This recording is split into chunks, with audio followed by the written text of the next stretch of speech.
Let's get into it, shall we? I like how the background of the start screen changes when you're in the different cases. And thank you for the sub, Allie, while I was away. I appreciate that very much. All right, let's get this going.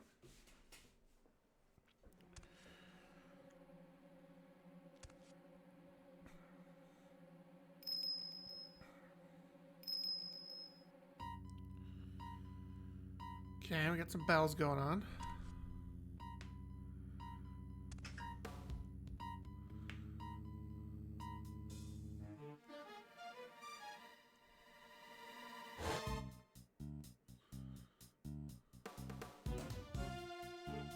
Oh, that guy we just got rid of. We just arrested is dead.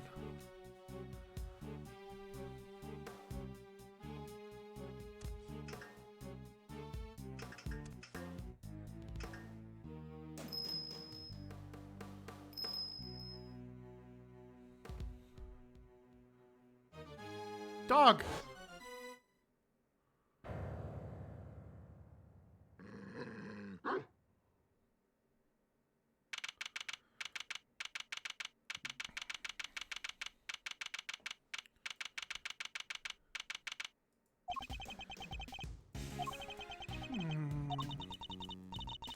Still no sign of them, huh? Yeah. How long do they intend to keep us waiting? No, Mr. Edgeworth. I'm sure the guards will bring him at any second now. Killing a Bastion Rook. It's been 2 days since the incident at the park, and today we're paying a visit to the detention center. Our aim, of course, is to interview Bronco Knight, who has been charged with the murder. His trial is due to start tomorrow, and I am to be the prosecutor behind the bench. What's taking so long? You there, what's going on? I don't know, sir. I'll go check. We got a situation. It's the Knight. He's been killed. What? Killed? In the detention center? Come on, Mr. Edgeworth. What are you waiting for? Right. Guard, take us to the scene of the crime at once. Yes, sir. So it didn't happen in the holding cells. Surely that's where he's being held. What's the holdup? Crime scene's this way. Where are you taking us? Doesn't this door lead to the prison proper? Yes. You mean those other cells aren't part of the prison? Exactly. No, those are the detention center's holding cells. That's where defendants are kept while they're awaiting trial. The area beyond this door serves a rather different purpose. Yeah, it's where the people who are convicted serve out their time. Suppose you could say it's the last place of a great thief should ever want to be. I've unlocked it, sir. Please follow me.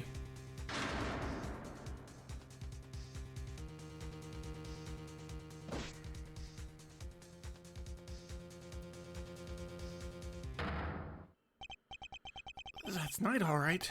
But he's dead. How could this have happened? And how did he wind up inside the prison proper?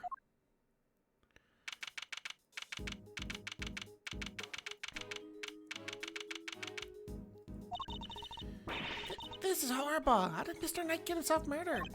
I can hardly believe it myself. There can be no doubting the evidence of our own eyes. And what's he doing here? I thought he was being held in the detention center, no? He was. He must have been. His trial hadn't even started yet. The law states until convicted, suspects are being kept in cells separate from the main prison. Only those who have been found guilty are sent to the prison proper. There's no way Knight should have been in here. Maybe he wandered his way over. The detention center and the prison are separated not only by 2 heavy doors, but also a lengthy corridor. That would have been a long way to wander, especially for a detainee. I suppose we better take a closer look at Knight's body. We'll need to examine the scene of the crime carefully if we want to get to the bottom of this.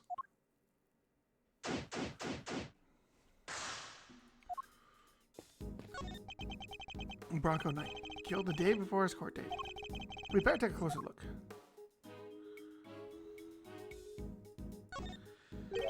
The body is partially covered by a dirt-stained tarp. And there's a rope on top of it. Was Knight tied up with the rope somehow? We should take a look under the sheet as well. Ah, look at all that red stuff. Yes, I'd say that's blood. We should keep looking around. There's bound to be more secrets to uncover, I'm sure of it. There's something on his finger. Let's take a closer look, Mr. Edgeworth. It's a ring, and an expensive-looking one at that. Don't even think about it, Kay. What? I didn't say anything. His necklace braces soaked with the blood from a hole in his neck. I would assume that's the cause of death, and that it probably was instantaneous. He wouldn't have even had the chance to cry out for help. There's a small cut in his scalp, too. Was he struck with something? Maybe he fell and hit his head after he was stabbed in the throat. It's possible, but it's too early to say with any certainty. Okay, you have your camera with you, right? Correct? Could you lend it to the detective so he can photograph the body? Sure thing! All yours, Gummy! Thanks, alright, here we go. These clothes sure are a mess though, huh? Indeed, they appear to be covered in dirt. Guess he'll move as he likes me. Guess he's like me when it comes to laundry. It would be a grave error to think that anybody else could be quite like you, Detective. A rubber glove. Yep, just that one now. I should examine it in more detail. There's mud all over it. Maybe the prisoners were making mud pies? Wish I could have joined them. I love making mud pies. Not anywhere near my crime scene, you're not.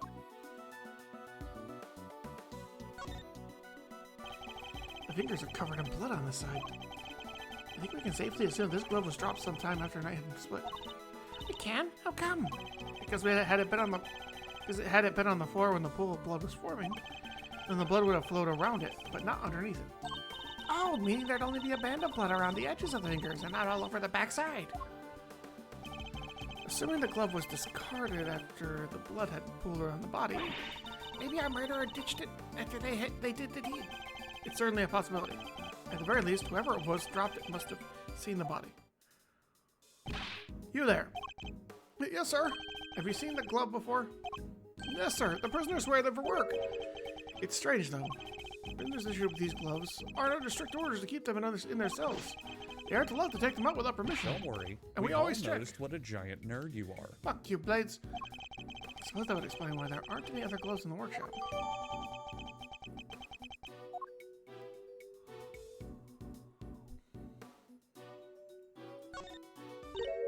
Hey, huh? Is that... Oh, I've seen one of these in your office, Mr. Edgeworth. I'm sure you have, Detective. It's a pocket chess set. The victims, I'd imagine. Makes sense. He loved chess after all. Yeah, it would have been a good way to pass the time.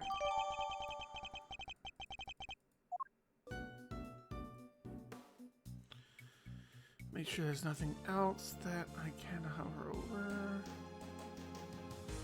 Don't think so.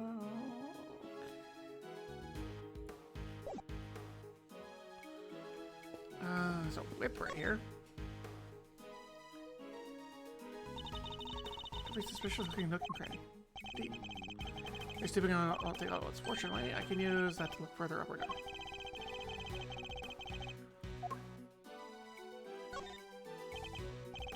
Looks like there's a pulley of some kind. Maybe the prisoners use it for work? I suppose so, yes. Okay, so I know you're going to say no, but absolutely not. Okay, you are not permitted to swing on that rope. Ah, I knew it. Alright, I should have known you were being serious. Weird having something like this in a prison, huh? A cage inside a cage. Technically, okay, a prison isn't made up of cages, but cells. What's the difference? No offense, Mr. Edgeworth, but you've got to look at the basic nature of these things more. Yes, and the basic nature of an investigation is the pursuit of accurate facts and information. These tarps are rather colorful. They kind of stand out in a room like this, don't they? They certainly don't look like they belong in a prison. Look, there's a whip on top of them. You know what that reminds me of, right? Hey, maybe it's actually hers. Maybe she left it here? Not a chance. She and her whip are attached to the wrist. Trust me.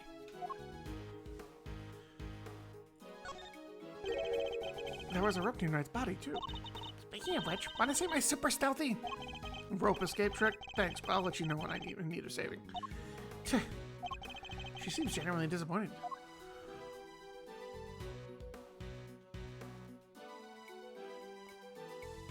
Let's see.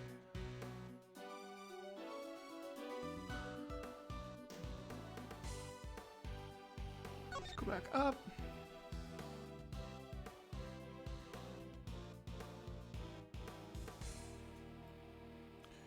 Okay. It's messy. It doesn't seem to contain any useful clues. Nope. No whiffs of treasure either. You do know we're not actually looking for treasure, right? What's with all the weird equipment? I'm not sure, but I don't see anything particularly suspicious here. Smells weird though. Kinda musky, like wet fur. I didn't know you had such a keen nose. Oh, it's nothing special really, except when it comes to sniffing out treasure. Reminds me to seal all my valuables away in airtight containers. No way, Mr. Edgeworth, I'd never steal any of your stuff. You'd happily steal someone else's. I'm not sure that's entirely reassuring.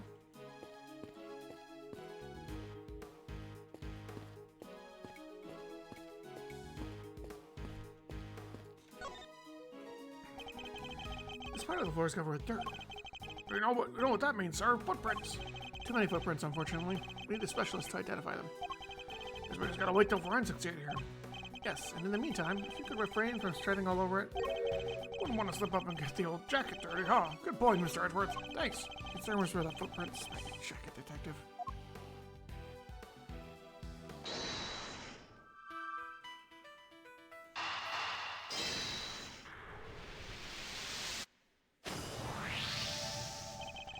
These stars have pretty distinctive design, in fact.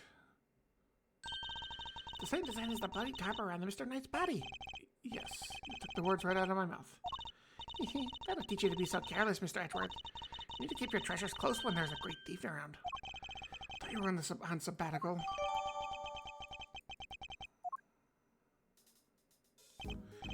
Not a bad bit of evidence, Gavin. Ha! I think it stop us when we're on the hunt together. Right, Gabby? You betcha. We're unstoppable. A regular Three Musketeers. Let's not get carried away, detective. There's one thing we still haven't found. Huh? What do you mean, sir? What's missing from this crime scene? The murder weapon. I see no sign of a murder weapon anywhere. You're right. I didn't even think of that. Come now, detective. These are basic investigative principles we're talking about here. Yeah, I guess. Sorry, sir. Don't worry, Jimmy. It hadn't crossed my mind either. In fact, that hardly puts my mind at ease, Kay. Items that could prove potentially lethal are strictly controlled within the prison. Oh, we wouldn't want the inmates getting their hands on that one, would we? It means acquiring a murder weapon would be hard enough, let alone leaving the scene with one. Oh yeah, nice thinking, Mr. Edgeworth. What's the murder weapon? And where has it gone? The answers to these questions may be the keys to figure out what happened here. Huh? Didn't know the guy had a whole entourage. Excuse me, but this is the scene of the crime, right? Wait a second, are you? No way. Those piercing eyes, that furrowed brow. Mr. Fender, it has been far too long. I know, right? But even after all this time, I know that deep brow anywhere. And that neck where arms. Manfred von Karma, the man, the legend. Gotta say, I didn't expect to see you here. What are you talking about, pal? This is Mr. Edgeworth, not that old geezer. Detective, please. Edgeworth? Wow, guess that explains the fresh face. Can't blame a guy for mixing you two up, though. You're the spitting image of the old devil in his day. I see you haven't changed. How many years has it been? Man, good question. But who's counting, eh? Been away traveling so long, I lost track. You know how it is. But you know what I do remember? You betraying everything you were supposed to stand for. Whoa, where did that come from? And who are you, anyway? This is Eddie Fender. He's a defense attorney. Enchanté, as they say. Fender's the name and defendant's my game. I'm a bit of an ace attorney. Wink, wink. Detective Dick Gumshoe. And I'm Kay Faraday, great thief. I'm sabbatical at the moment. Oh. A great thief? Well, that's so romantic. Très chic, if you will. Right? It's so nice to finally meet someone who gets it. I'm looking to expand the franchise, actually. I even made signing up super simple. Sounds awesome. I'd love to come hang with you guys if you'll have me. Sorry, I should have also mentioned that it's girls only, and they have to be super fun and super cool, and hey, I totally get it. No hard feelings, yeah? Come on, bring it in. You've got to be kidding. My bad, my bad. I'm just so used to how they do things elsewhere, you know? And why are you here, Mr. Fender? Whoops, almost forgot this is your scene. Keeping the defense out is strategy number 1 in the Von Karma playbook, after all, isn't it? Alright, quit it with the Von Karma stuff, pal. What gives? Hold it! Detective, calm yourself. His attitude is unfortunately understandable. Yes? I take it you are Mr. Knight's attorney? Guilty as charged, Your Honor. Well, I was supposed to be anyway. He was planning to represent Knight. His client hadn't been murdered. He and I would have faced off against each other in court. Better see what he has to say for himself.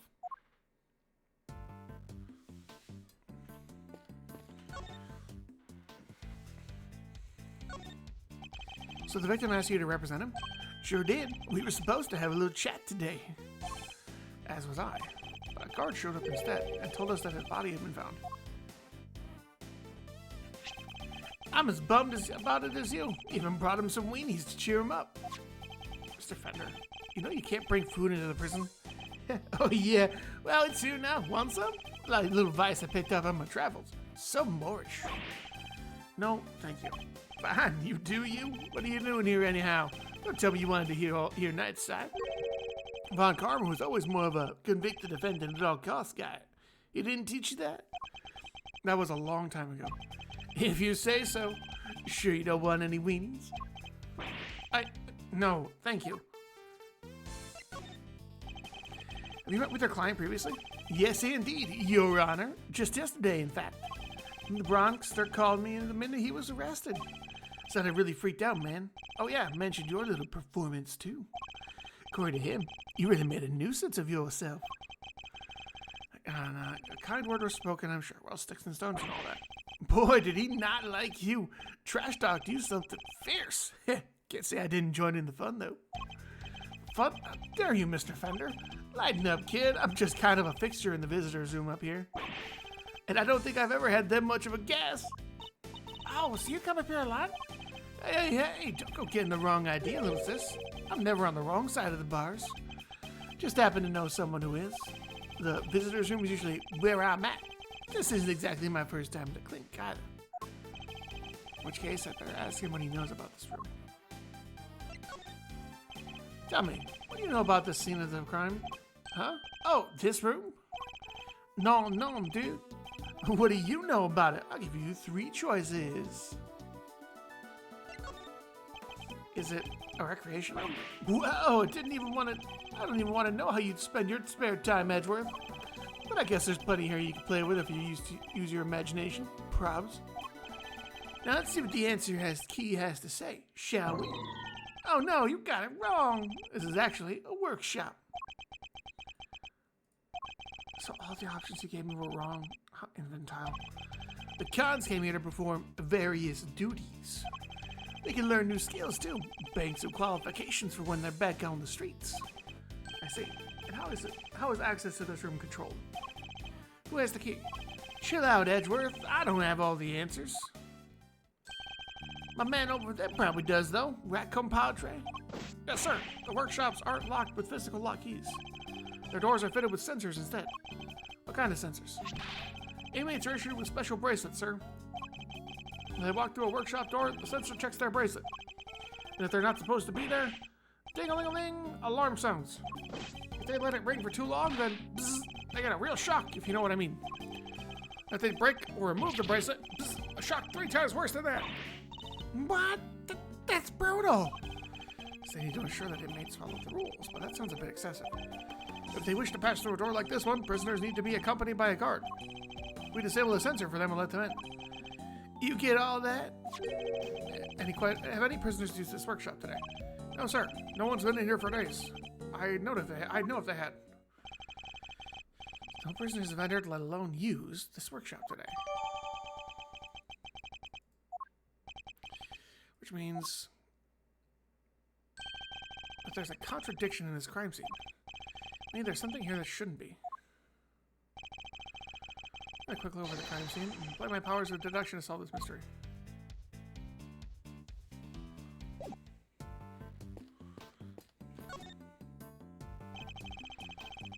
He's missing his he doesn't have his cuffs on. It's...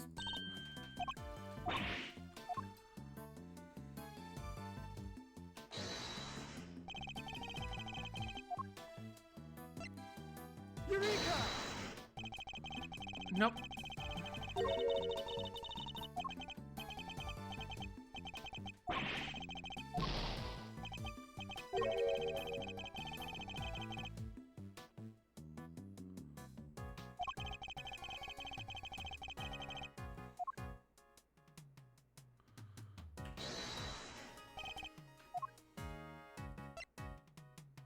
Eureka! Well, that doesn't matter. I was hoping that would be. Yeah, he's gonna that proves this fact that there's something here that shouldn't be.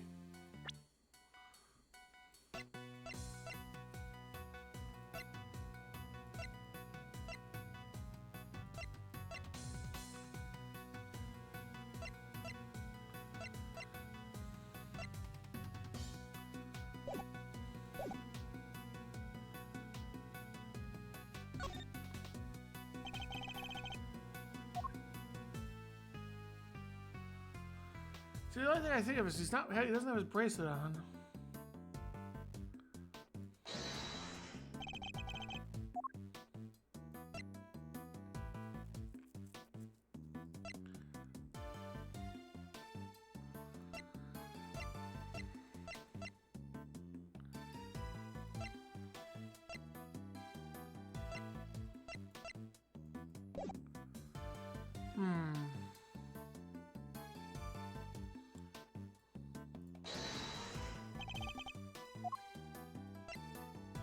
Eureka! Okay. Prisoners aren't able to come and go from this workshop as they please. The door sensor would detect their bracelet, and the alarm would sound. What's more, according to the guard, no prisoners were authorized to be in this room at all today. Yet, here we have a rubber glove. One of the kind issued to him. It's a clear contradiction. Where'd the glove come from, sir? I don't know, detective. Not yet, anyway. All I know is now that the glove is a valuable piece of evidence.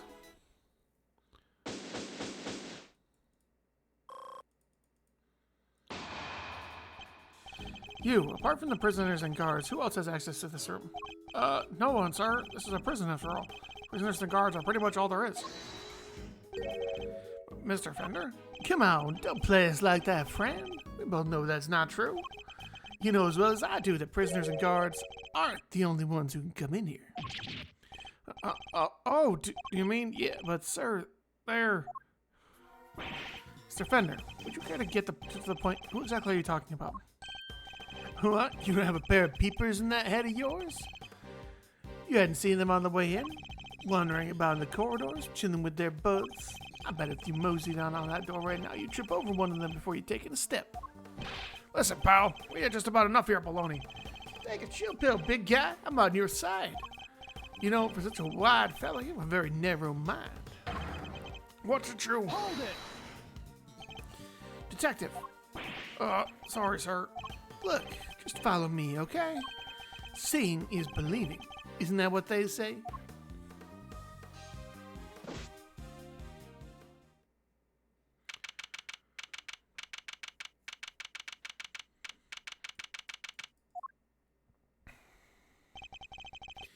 This is no ordinary prison. Here the humans share their space with some special friends. Animals? Yep, furred and feathered fellas of all shapes and sizes.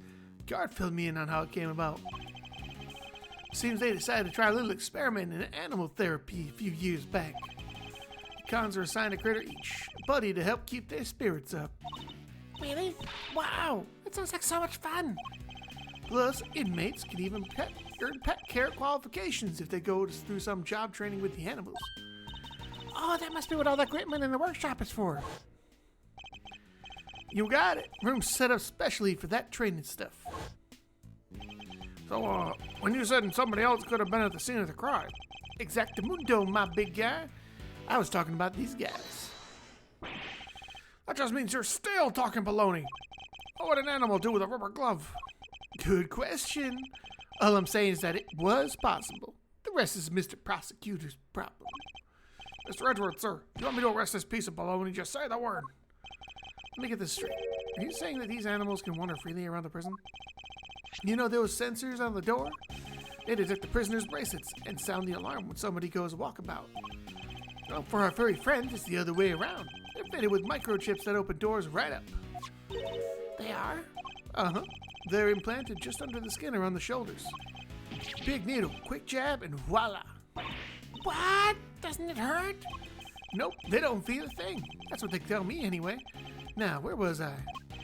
Ah, right. So the point is, they're not the baddies here. There's no reason to punish them. It's ironic, really. You're in this institution where the humans are caged. The animals are free to roam to their heart's content. They're not completely free, though. They can't leave the prison proper, for one thing. No sensor on that big mother of the door out, you see? On that door out, you see? Ah! What's that tinkling sound? Sir?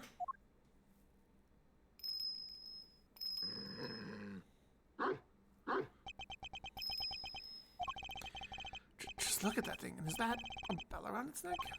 That explains the sound, I suppose.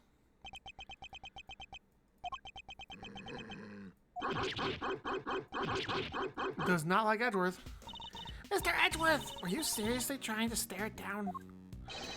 I refuse to lose to a dog. Not for nothing, sir, but your dog handling skills could do some work. Leave it to a pro. I know how to treat them right. Come on now, come to Gummy.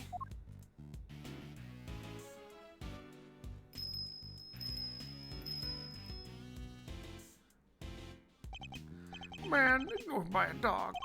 That dog was certainly very different to the other animals. It seemed to have a real thing against me. Only me. Alrighty then, you've met the menagerie. What's next? Guess we better interview some witnesses, right, sir? Indeed. We need more information regarding what was happening around the time the body was found. And let's start with that guy. Yeah, you in the cell.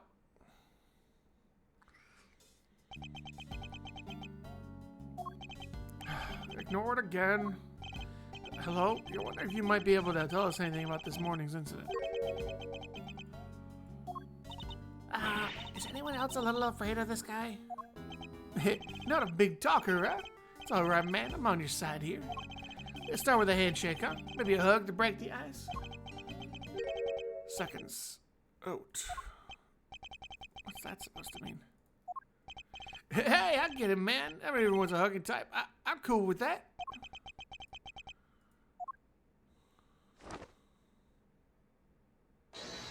A bear! It's adorable! Round one. 10 reps each. What is this man up to? See what he has to say for himself. Your name? We're in the blue corner. It's Rocco D259 Carcerado. Don't mind if I keep moving, do you, boss? Fighter can't keep his heart rate drop, see? Doesn't look like there's any danger to that. Don't you worry you'll lose too much weight during all that. Gotta make weight before a fight, boss. Won't even make it to the ring if you don't. So you're... Wait, I get it. You gotta be a boxer, right? Was back in the day, but it's good to stay fighting fit. At least the ways that's how I see it. So is the bear part of your training too? He looks kind of like an apron. So cute. Ain't nothing cute about Teddy. Kid's my partner, see? This here polar bear keeps me on my toes. Seems to lose another little. That's my chance. Where were you and Teddy at the time of the incident? Come on, boss. I ain't no stoolie. I don't know nothing. No how. I'll be the judge of that. Please answer the question. You punch truck or something, boss? I told you. I don't know zip. So we don't play ball. Guess there's only one thing to do, huh, Mr. Edgeworth? Indeed. The more he protests his ignorance, the more certain I am he's hiding something. Alright, let's see exactly what you do and don't know, shall we, Mr. Carcerado?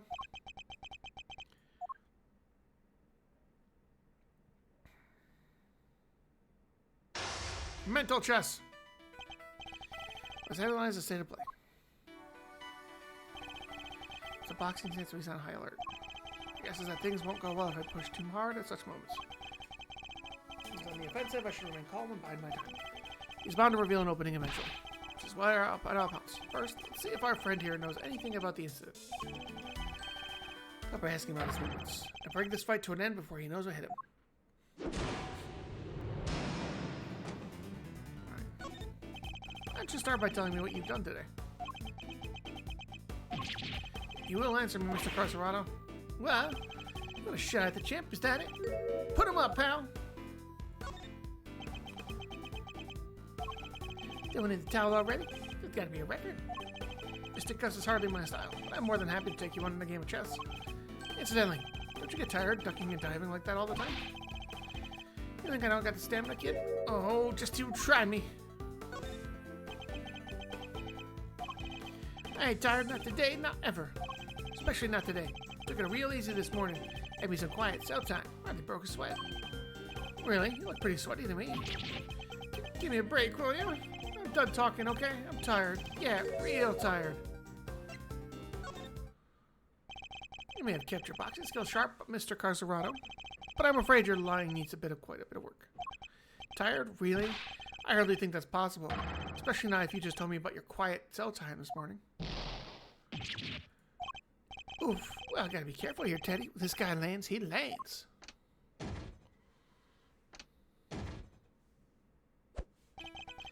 He's hiding something, I'm sure of it. I should try asking about what was happening at the time of the incident, both inside and outside his home. I need to use my fist in this next round. No, I'll deliver this knockout using carefully chosen words alone. Do you remember what you were doing at the time of the incident? I was, catching some Z's. We both was. The incident happened only a short while ago. You seem wide awake, all things considered.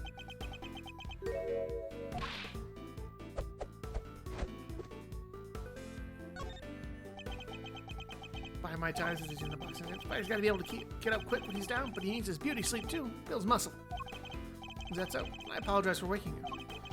I have read that rest is an important part of any boxer's training regimen. You don't say? So Mr. Prosecutor said when it comes to the fight game, huh? Who knew? Interesting. How do you know I'm a prosecutor? I don't remember telling you. You've been eavesdropping, haven't you? You've been listening to every word we said out here in the corridor. It means you weren't asleep and that you're lying again. You're good, kid. Got me clean with that one. Alright, I admit it. I was catching those Z's. But what? A guy can't work out in his cell no more without lawyers getting involved? Or is a man taking care of himself a crime now? You now know he was awake is an important development. It will prove to be a useful clue. Did you notice anything strange around the time of the incident? What do you mean, strange?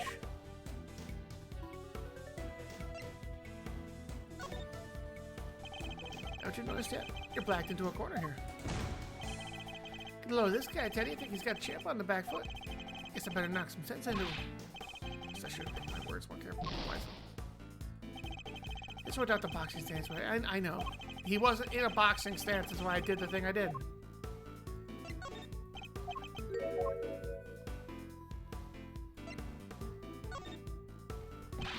Another question. Tell me what was going on around that time. Could help you, boss, but I was asleep. We both was. On my clue. Enough of your barefaced lies. You weren't asleep. You were exercising. You told me as much yourself. Ooh, counterpunch up. Should have seen that one coming. Seems I have on the ropes, Mr. Carcerado. Trying to come clean about what you know. Alright. You don't gotta shout about it. Stomping around like you own the place. Teddy and his pals have been scared enough this morning already.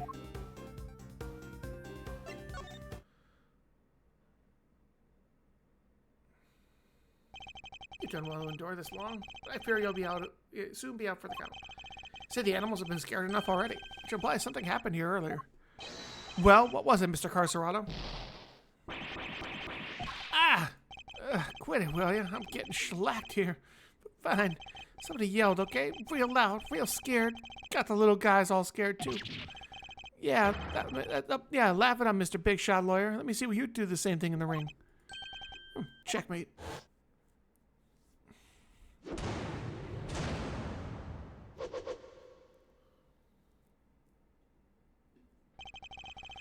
Like you now established that you know more than you're letting on, don't you? Fine, I'll talk. I'll talk. Did Mr. Edgeworth? Let's not get carried away, okay? Our work here has only just begun. Hey, can we call a timeout here for a sec, guys? Something super big I need to say. It's just, well, it's like fate brought us here today after all these years, Edgeworth. It's a real privilege watching you while you work. Eye-opening stuff, in fact. Just thought you should know I'll be telling you know who what you've become. Who know who? Keen to get the lowdown, huh? Well, Hold it! that's enough. This has nothing to do with Kay. Whoa, don't have a cow, man. Why so sensitive? Report whatever you wish to whomever you wish. Do it on somebody else's time. Whatever you say, boss man. But I think he should know at least. You know how you've been living your life since you signed on to doing things for the Von Karma way? After all, you've disappointed enough for one lifetime already. Am I right? What's he talking about, Mr. Edgeworth? Nothing that need concern you, Kay. Our focus should be on Mr. Carcerado. Now, shall we continue? It's time to hear the truth at last. You won't let a glove on me, kid.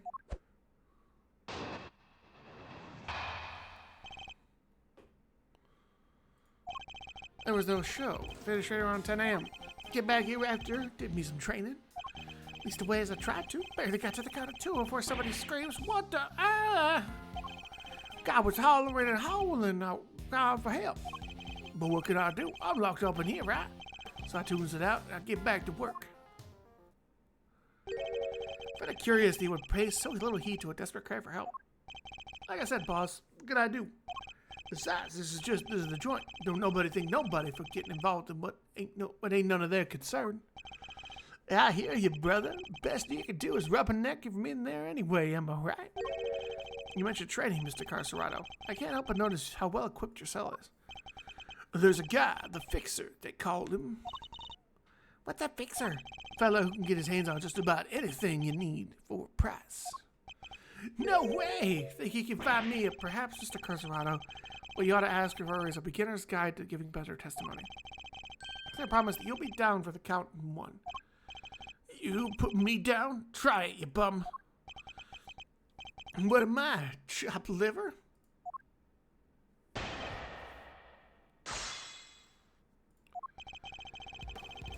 Right. I wanted to press that statement. Thank you. Hold it! What kind of show was it exactly? Depends on the day. They bring them in front outside, you see. Singers, dancers, all kinds. Give us cons a little something to look forward to. Nice, that sounds like fun. And you went along to see today's show. Sure did. Can't miss a chance to get a glimpse of the outside world now, can I? Then it was over. Came back here after, give me some training. Hold it! What does training involve? Let's see now. Today was stamina and rhythm work, which means jump rope. What? And break. We will give it a second now. Everybody's having a good day so far. I'm checking in our work stuff as we go along. Something big just went down. And not in a good way.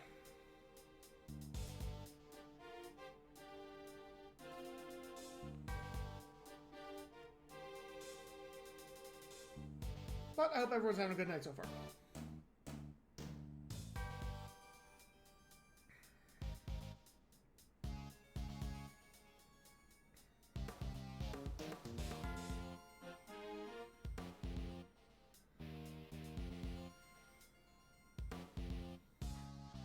I'm trying to differentiate. I'm having a hard time differentiating this guy's voice and the other guy's.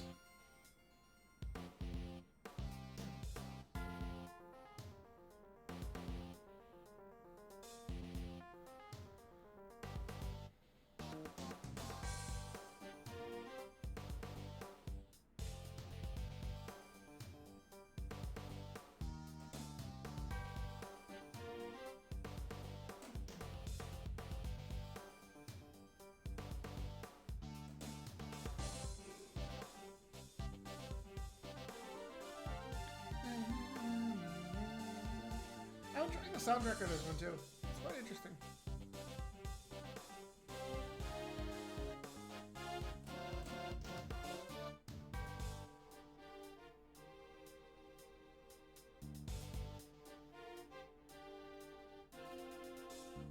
I should be just about back for everybody now. 10 seconds, it looks like.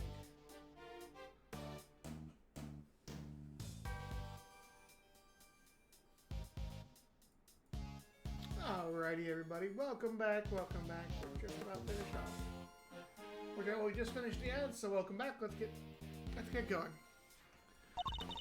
And what about Teddy? Isn't that dangerous for him? Kid's no dummy. Second I get my rope out, he jumps up and holds on tight. You jump rope with a polar bear clinging into your chest? I told you, didn't I? We're partners, and besides, a little extra weight's good for me. Anyway, I started jumping rope. At least I tried to. Barely got to the count of 2 before somebody screams, "What the? Ah!" Hold it! Tell us more about the scream you heard. It was the scream of a guy about to scream his last. And I should know. Move out there, good buddy. There's a time and place, you know. So it was clearly audible. The guy backed into a corner, fighting for his life. You ever hear something like that, boss? Well, I have. And yeah, it was clearly audible. Guy was hollering and howling, crying for help. Hold it! And that's all you heard? There was nothing else? Nope, nothing much anyhow. So there was something.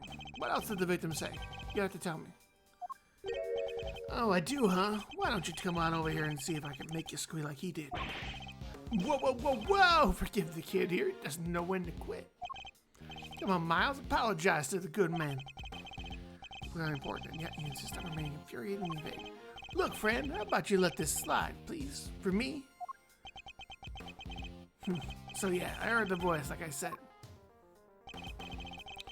I do, I'm locked up in here, right? Tunes it out, and I get back to work. Hold it! You were able to concentrate on your training, even after hearing all that screaming? Look, if I was on the outside, maybe things would have been different. Maybe I'd have seen what I could do. But this ain't the outside. You can't go no place even if I wanted to. And you didn't think to step out from your cell to go sneak a peek? I don't think anybody else would have thought of doing that except you, Kay. Boy, this wasn't a prison. Mr. Knight might have lived. I somehow doubt it. Frankly speaking, there was no saving him. What? But if somebody could have just gotten to him in time. Professor Otto's clearly lying. What I don't understand is why. Let's see what I can uncover by pointing out the contradiction in his testimony. I think it's because he can go places with this.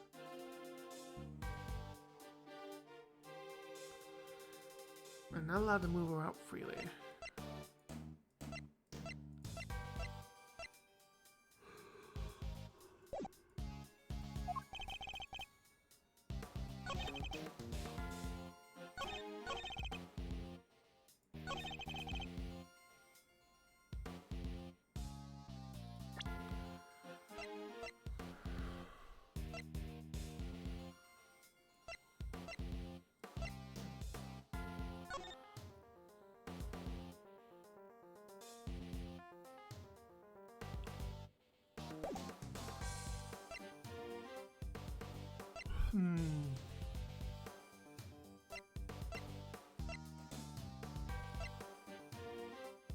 Objection! That's not it.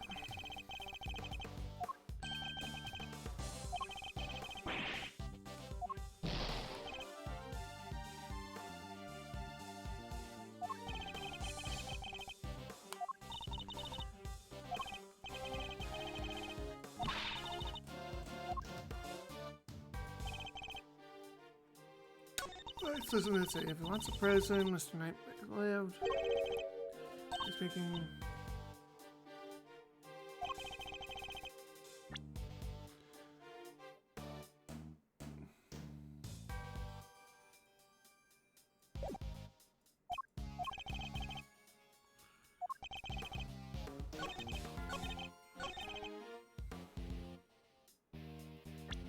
He died instantaneously. Objection!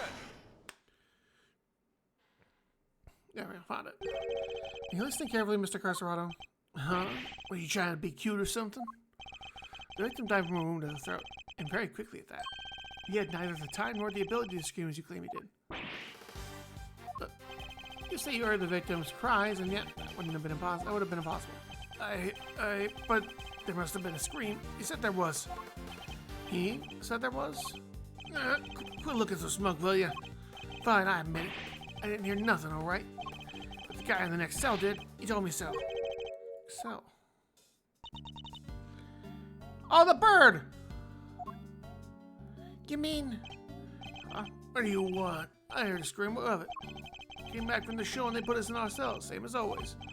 And just like I told this guy, I heard it. A scream. A real scary one. Scary how exactly?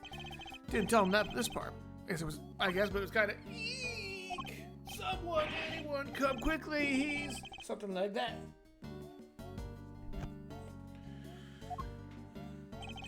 Well, I guess it's safe to say that probably wasn't the victim.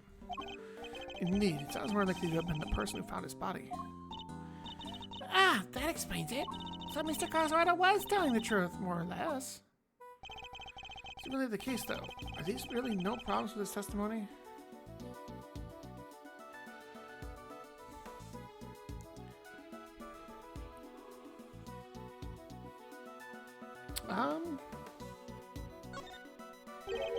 A new problem has reared its head. Namely, why didn't you hear the scream yourself, Mr. Carcerado? Yeah, what gives, pal? How come you didn't hear anything when your neighbor heard it clear as day?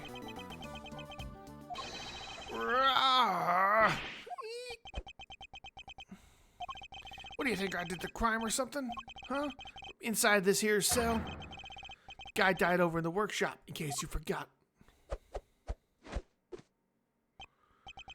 Well, yeah, it does seem a little weird, now that you mention it. He's right, neither of us could have done it. Come on, let me tell you, if I could get out of this cage and murder somebody, you'd all be toast. Ain't that the truth? You bums ain't leaving this place in one piece if any of us can help it. I forgot that these men are hardened criminals. Well, I won't be doing that again anytime soon. I'm guessing this wasn't how you saw this going, Edgeworth. My next move here. I won't get much more out of them in this state. Overruled. Who's there?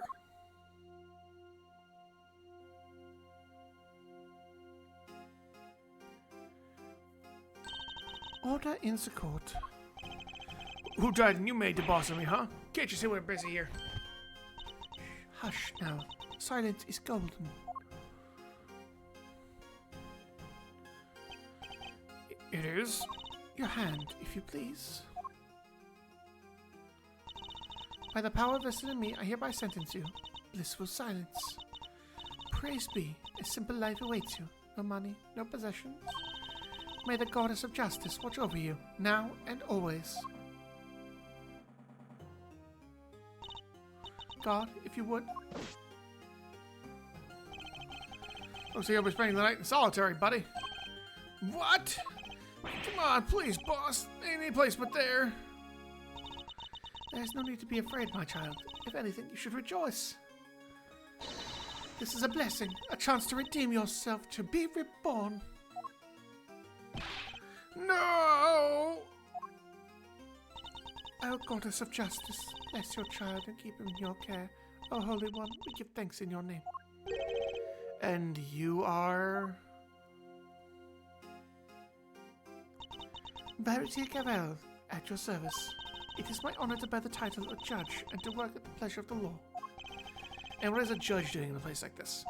Since you ask, Mr. Edgeworth, I have been sent here to find you. I have come bearing a message from the Committee for Prosecutorial Excellence. It is my sacred duty to deliver it.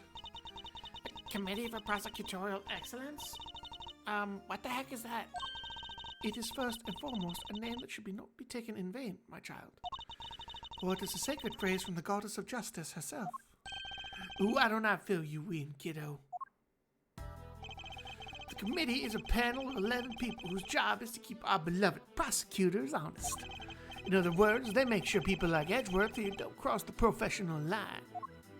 The panel is comprised of people from both the legal and political professions, a panel of which you are a member, I assume. I am. Allow me to thank you on the committee's behalf for your service.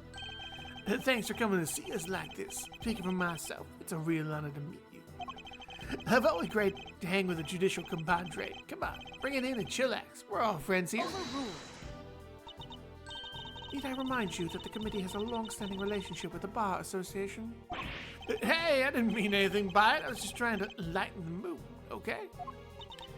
So, your job is to find bad prosecutors and punish them? Precisely, my child. Praise be to the Goddess of Justice for bestowing her a gift of insight upon you. The committee has the power to remove problematic prosecutors from cases. And should a prosecutor truly unworthy of the title be brought to our attention, we are vested with the power to confiscate that prosecutor's badge. And what does the committee for Mr. Prosecutory, whatever you said, want with Mr. Edgeworth? We're in the middle of an investigation here. Objection.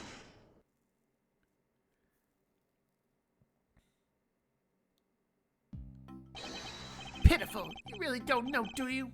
What an ignoramus. And who are you, pal? Winner, Eustace Winner. Prosecutor extraordinaire.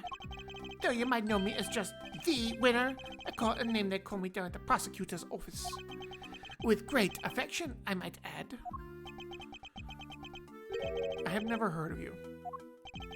And how about Detective Flatfoot over there? Nope. Name means nothing to me. Huh. Well, it's to be expected of an ignoramus, I suppose. Ignorance is as sweet as they say, so I am sure most things mean sweet nothings for you. Ignorance is bliss, Winner, and I don't think sweet nothings means what you think it means. It is entirely natural that you aren't yet acquainted. Eustace only joined us last month. So he's nothing but a rookie? I am not just any rookie, I am a winning rookie. Which he will prove himself to be in due time. Now let's cut to the chase. I'm here to clean up your mess, Edgeworth. What do you mean? What mess? I fear I know exactly what he means. The committee is sending an envoy with a new prosecutor in tow. I suspect I know what you're getting at, Winner. But I'm going to need a few more details. Would you mind explaining Judge Gavel? Very well. By the power vested in me by the Goddess of Justice, I hereby declare that in the matter of the incident at the presidential address and the murder of Mr. Bronco Knight, the committee hereby decrees that Prosecutor Edgeworth be relieved of his duties and replaced by Prosecutor Winner. Here ends the verdict.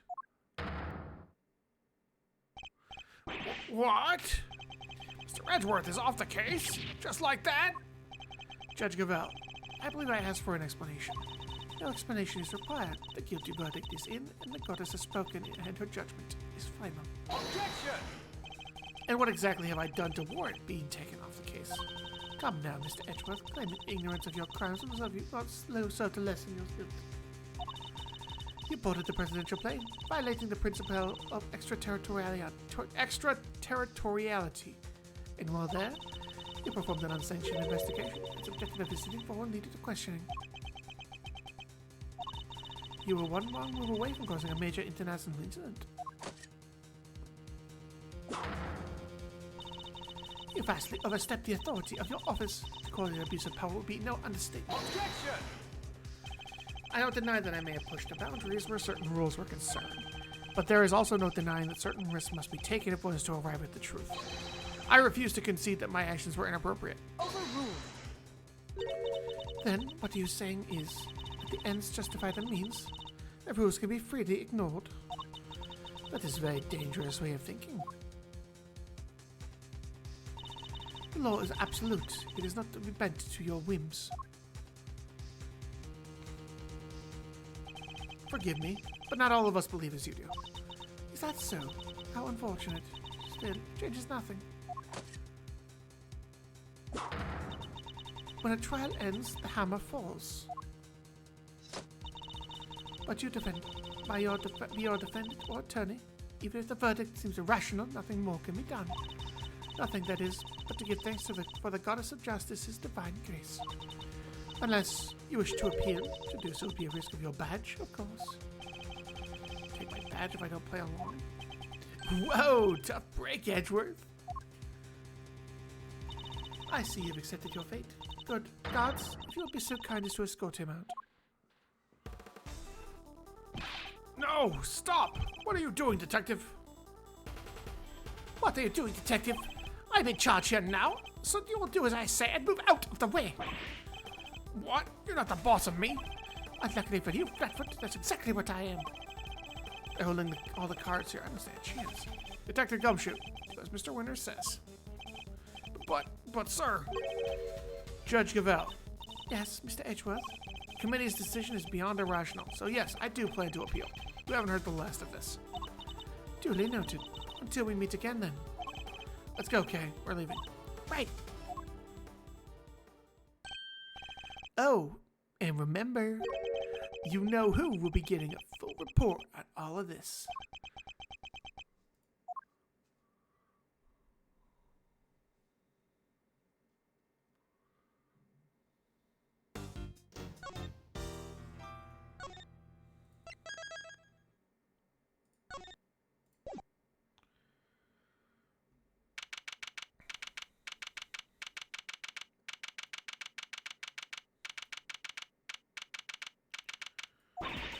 I can't believe what happened yesterday. It was terrible, the way those two treated you. Now let's cut to the chase. I'm here to clean up your mess, Edgeworth. The committee hereby decrees that Prosecutor Edgeworth be relieved of his duties and replaced by Prosecutor Winner. Here ends the verdict. Judge Gavelle and Mr. Winters, they didn't mince their words. That's not what concerns me right now. I'm more worried about the committee's reasons for doing what they did. What they might do next. I suspect it won't be good. Arthur, Mr. Edgeworth, are you listening to me? Yes, of course. So this is it? You're giving up on the Bronco Knight case? No, I have no intention of doing any such thing. To walk away from the case would be to tactfully accept the committee's decision. The only problem is that I don't have the authority to continue investigating.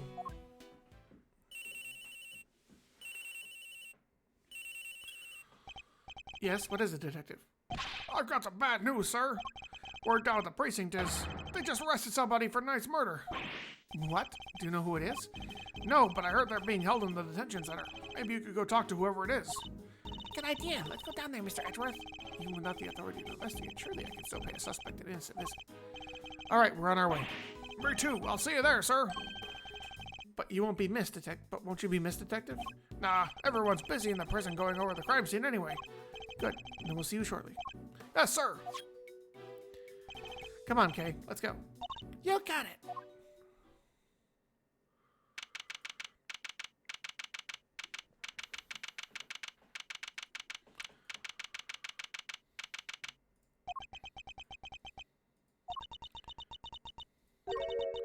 Don't know a sight of them, huh?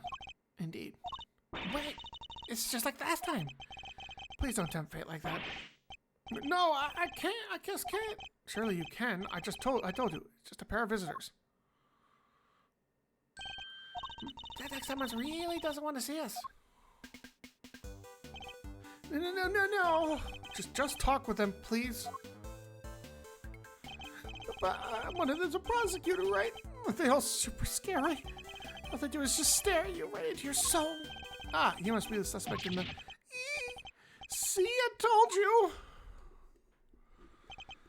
Kay, why is this man so flustered? Probably because you're being you, but I guess that's just how you are. Thanks for clearing that. Clearing up absolutely nothing. Hey, Mr. Suspect, you doing okay in there? We just want to have a little chat with you. No biggie, right? Who are you? I'm Kay Faraday, Mr. Edgeworth's trusty sidekick. It's just a part-time gig I'm doing while I take a break from my real job, though. Funny, I don't recall ever employing you. And that's Mr. Edgeworth. He is a prosecutor, but he's not going to stare a hole in your soul or anything. Oh, please. Really? Really?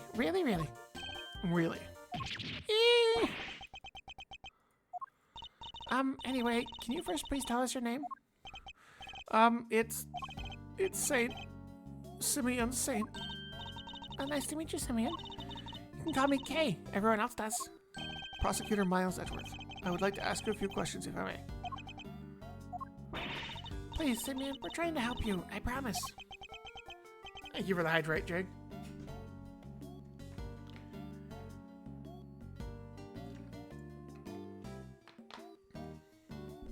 Really? okay and something we might finally get some answers at least. Perhaps you could start by telling us a little about yourself. Me? Why would anyone want to know about me? Boring. I'm nothing. I'm a nobody. Do you have a job? Well, it's hardly worth mentioning, really. I'm your average corporate pencil pusher, just like everybody else, honest. This is gonna take a while. And you and Mr. Knight? And just when I thought we were making progress. Okay. So, Simeon, do you know Mr. Knight? Come on, you can tell me. Bronco? Yeah, I knew him. We were friends. Interesting. I never knew that Knight had been arrested. And, did you know Mr. Knight had been arrested? Yeah, I even came to visit him. See, Mr. Knight, I wonder when that would happen. And when was that, Simeon? It was the day before yesterday, at around lunchtime. I came as soon as I got the call from the cops. Police called him? Why? How come the police called you? They said Bronco asked them to.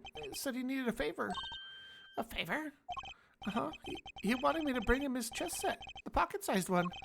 So I went to buy his place and I came here. A chess set? A chess set? It's just me, or is she getting better at stealing my thoughts? You do know everything you think is written all over your face, right, Mr. Edgeworth? I'm not a mind reader, just an expression reader. Amazing, right? Don't you just love having a psychic example with me? And have you read what my next move is going to be? I sure have. There's something you want to show Simeon. Indeed. Let's present it to him and see what he has to say about it.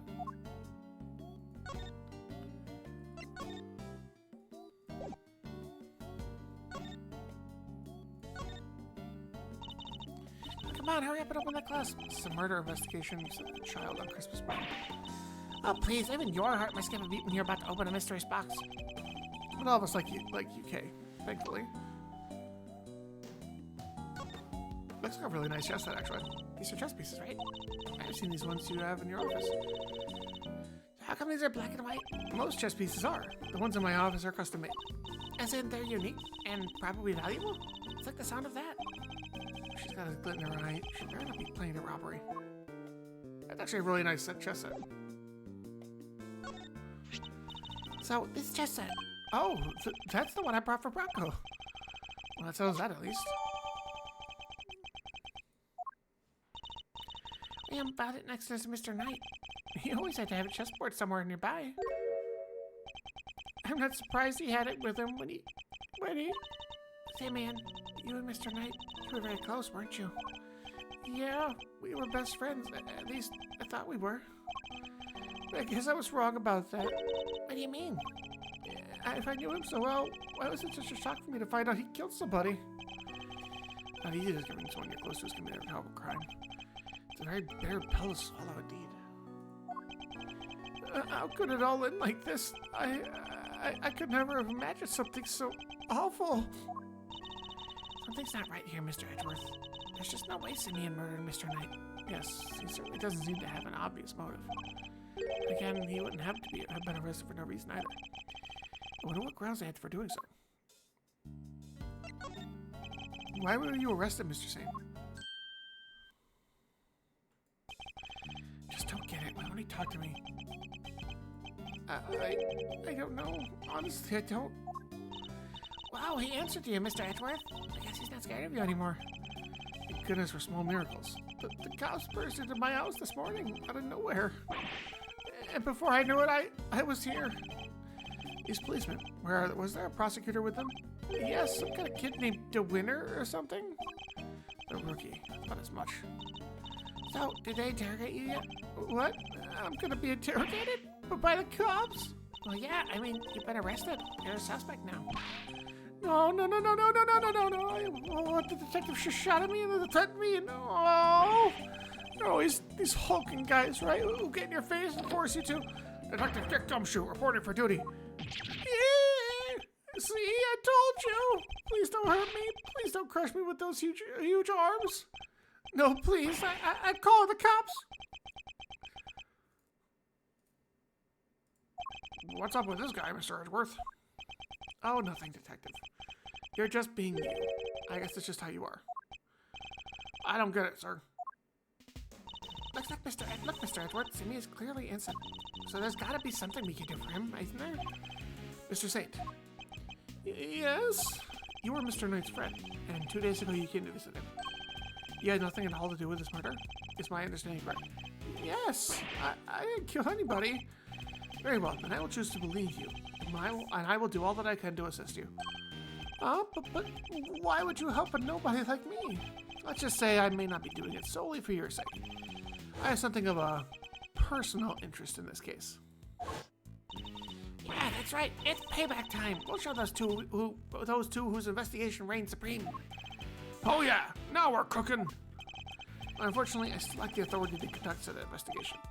As such, my resources are rather limited, and I need to lean heavily on the ones I do have at hand.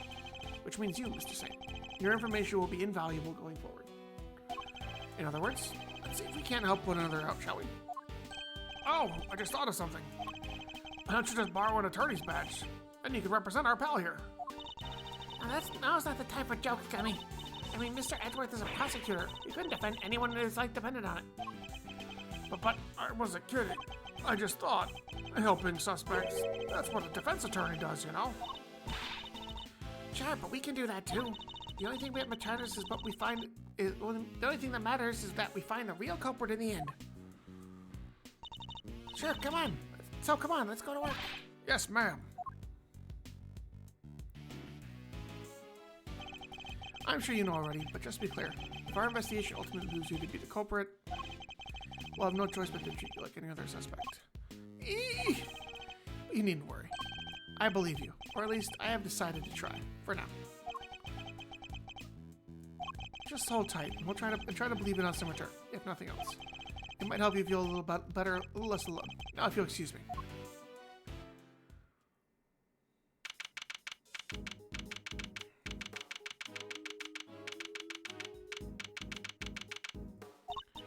So we talked a good game in there. We can't even get back inside the main prison to see the site of the crime. Maybe defending the guy in court's our best bet after all. Dummy, can't defend for his life, remember? Well, who do we have here? If it isn't Edgeworth and the gang. What are you cats doing here? Listen, pal, if you come to arrest Mr. Edgeworth again, I'll... Hey, easy there, Detective Flatfoot Sholmes. I'm here to work. Work? What? You're here to defend somebody? Whoa, the K-Meister nails it in one. Aren't you just the uber-intelligentest of the bunch? Uber-intelligentest? That's not how you use either of those words, Fender. Some may say I'm an easygoing old rogue about town, but I'm actually not a bad attorney. Which is why I've been summoned to the old jail of Rooney for a meeting with a new client. Besides, I think this is one Simone Sainsbury. You mean Simeon Saint? Wow, that's freaky. You know more about my job than I do. Wait, Mr. Edgeworth. Mr. Fender's the defense attorney. Are you thinking what I'm thinking? Fear I might be. In fact, it could be our only option. Long ago, I found myself embroiled in another case that wasn't mine. I swore my way into a crime scene by agreeing to be a certain someone's subordinate. Not an experience I ever wanted to repeat, but I fear I have little choice.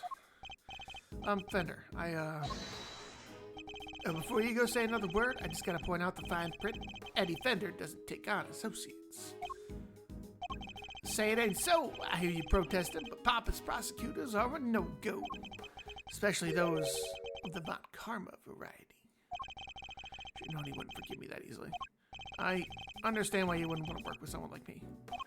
What's more, I understand how you feel about all things Von Karma. But please, believe me when I say, I'm not the man I was back then. I'm no longer under my old mentor's spell. You better believe it, pal. Mr. Edgeworth's a changed man.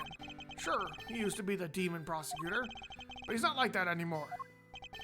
I do have feelings, Detective.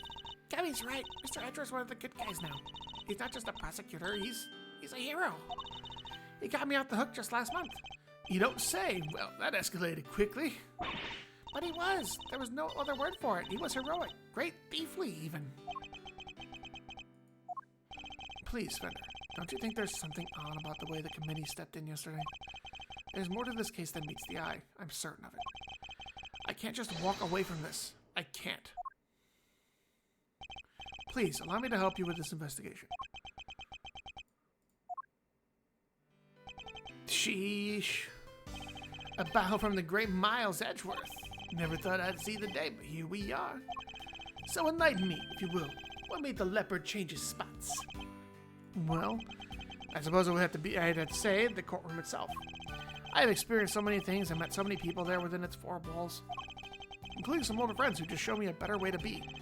How could that not change a person? Well, I'll be. The old dude would never have bared his soul like that. That was beautiful. You might even be surprised. You might even surprised you know who, and you know how much that takes. Tell you what, here's what we're gonna do. I'm gonna start again with a clean slate. So, this is me. Edgeworth and Co. Law Offices. Defender, senior partner. Edgeworth? That's right. Mr. Fender here began his legal career as an assistant to my late father, Gregory Edgeworth. But what? Your dad was a defense attorney? So you know who Mr. Fender keeps talking about is? The clever K. Meister Nails one again, that's right. I was talking about his old man. Guess you all noticed I kept his name over the door, so to speak. At least I could do for old Gregory, really. Listen, Edgeworth, Miles. I'm gonna level with you here. I don't trust you. Not fully, anyway. I can't just forget about all those years you spent licking Von Karma's boots, you know. Anyone can say they changed, and I'm gonna need you to prove it. And besides, it's what Gregory would have wanted. Very well, I accept. Okay, that's enough hardball for one day. Let's move on to the fun stuff. I hereby appoint you interim associate of Edgeworth and Co. Edgeworth and Co. Congrats, man. I will try not to let you down. Well, doesn't this bring a tear to the eye? The prodigal son coming on board his late father's firm. Permission to come on board too, please, Mr. Fender? You don't even have to ask, kiddo. Welcome to the crew. Woohoo! Thanks, Captain. All right, I guess it's time to go to work. So, where to begin? Any bright ideas, Miles? Where were we when we were so rudely interrupted? I guess it's safe to say that probably wasn't the victim. Indeed, sounds more likely to have been the person who found his body. I believe we need to speak with the person who found his body.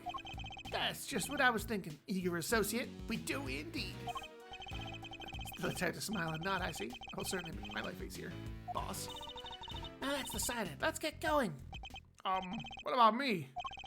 I'm a detective. I can't just hop on board as an attorney's assistant like you guys. That's the point. I can't leave him adrift all on his own now, can I?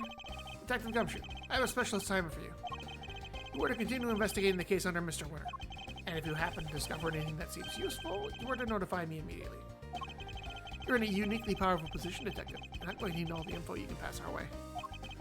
You can count on me, sir. I'm a real pro when it comes to letting things slip to the defense. Trust me, I know.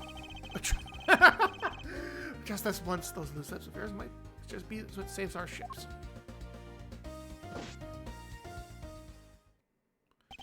Throw wide the prison gates, good sir, because here we come.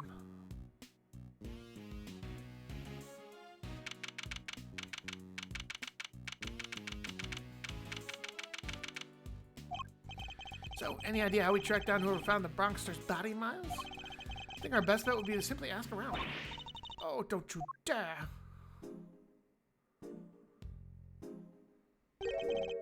Who is this? Excuse me, but oh my, just look at you. You talking to me? Just fabulously chic, darling, fabulous facial hair is very au contraire, don't you think? Enchanté, mademoiselle, and much obliged. Defense attorney Eddie Fender, at your service. Let's get things off on the right foot, shall we? A little embrassade, perhaps? Oh ho ho! I like the sound of that.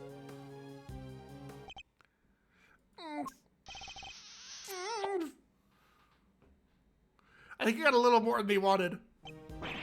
Right on the kisser. Well, how else just want to greet a new friend? Just entirely dérangé, don't you think? Wow, talk about stealing a kiss. Indeed, an act so shameless, but he puts even great thieves to shame. Physical contact is a very important form of expression for our little family. Everyone in this lovely home would tell you as much. Hey, if everyone else is hip to that, I can be hip to that too, sure. Fifi Beauregard, by the way, warden of this charming abode. I love. I hope this isn't a scarf. I hope this is just a live fox, because that's fucking adorable right there. That thing's fucking adorable.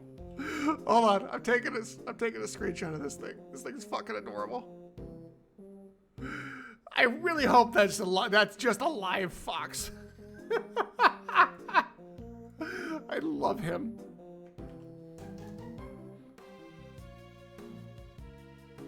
They call me Fifi, of course. She's the warden of the entire detention center and prison facility, is she? A pleasure to meet you, Miss Beauregard. Miles Edgeworth. I am an associate with Mr. Fender's practice. I hope you don't mind me asking, but were you here in the prison yesterday? Oh, don't be silly, darling. Of course I was. Yesterday was a very important day, after all. Important in what way, exactly? A big meeting of some kind, perhaps? A meeting? Oh, heavens, no.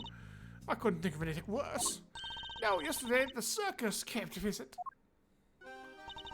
Simply spectacular events featuring some terribly talented animals. Anyone had to be there. If you were at home, you're here, or you're at home, you were watching the show with me. Performance at a special stage in the yard just for us. We are one very lucky family, n'est-ce pas? So she was at the circus performance with the inmates yesterday morning. Mr. Carcerado mentioned a show yesterday as well. He must have been talking about the same thing. What time did this show take place? Around 8 to 10, maybe. Something like that. Very straight around the body was discovered. And by dint of having attended the show, she has a reasonably solid alibi. Oh, we should look at the time. Sorry, darlings, but I really must dash. Feel free to explore our home, Mikasa, Tsukasa, and all that. Ciao for now.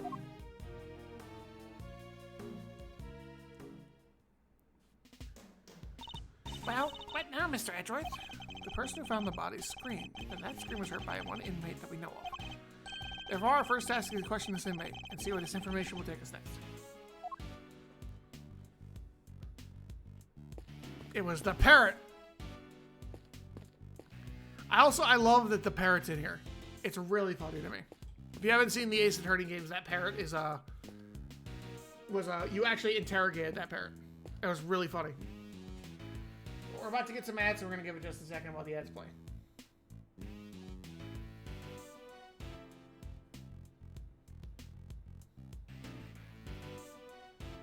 Should be starting any moment now. I said I don't want to go any farther until we finish. You know, I don't want anyone to miss anything. I was really bad about that last stream, so I'm trying to be better about it now.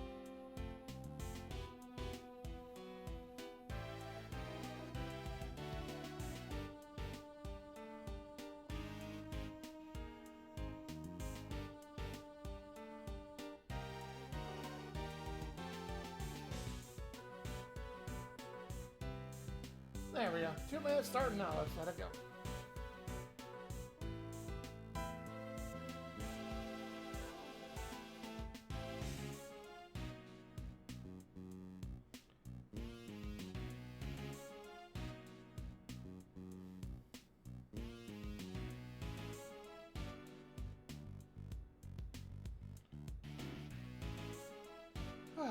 I hope everyone's enjoying this. The noises this time around actually aren't too terrible.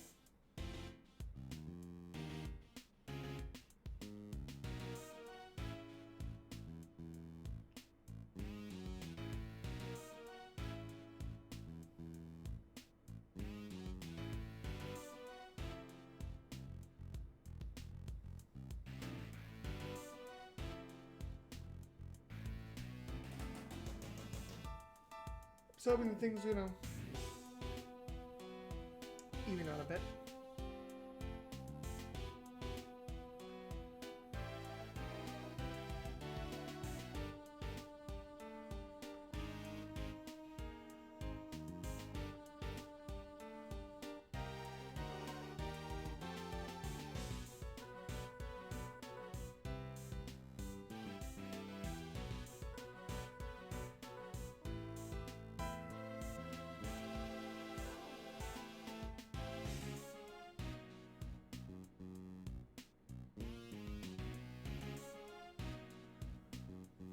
20 seconds and we'll be back and we'll get everybody else back in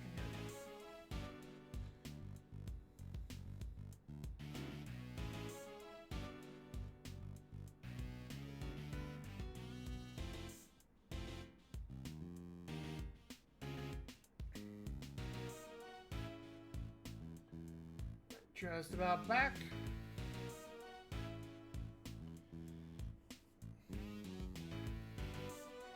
Welcome back, everybody. We're getting right back to it. Like I said before, we had the parrot over here, which again I thought was really funny because it was from a previous case. About the person who found the body. Do you happen to know where he is right now? Sure, be one of the workshops, I guess. Usually he's at this hour. And it seems the workshops are our next port of call.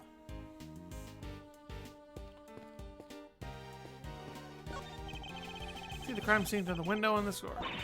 Mr. Edgewood, you can't just show your whole face in the front window like that. You have to do it more sneaky-like. Steal a few good looks while keeping a lookout for your enemies.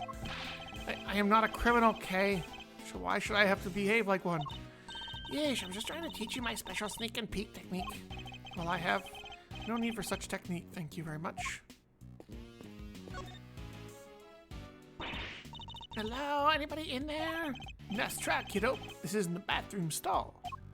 Yo, you there? Could you help us out here, my good man? Yes, sir. What can I do for you? Somebody using the workshop right now? Yes, sir. One of the prisoners is in there. Just confirmed it myself during the noontime roll call. We'd like to speak to this prisoner, if that's all right. Sure. I'll go fetch him right now. Won't take a second.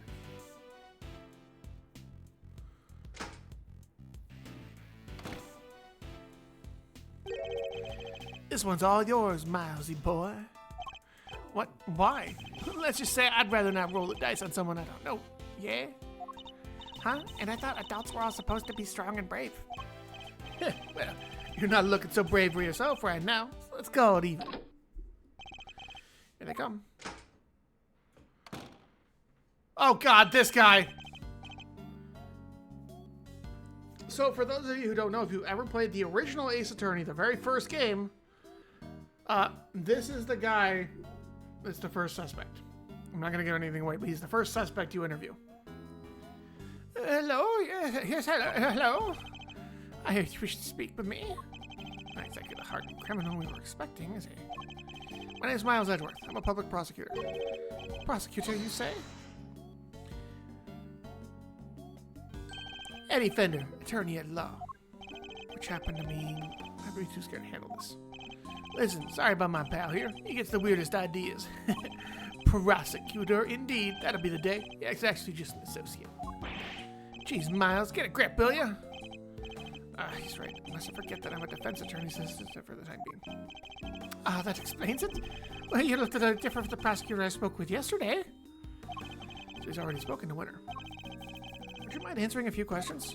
No, of course not. I'd be delighted. My name's Sawit, Frank Sawit. The witness is all yours, my young associate. Sure, have the intern do everything. Why not? Mr. Sawit, you are no doubt aware that a murder took place yesterday.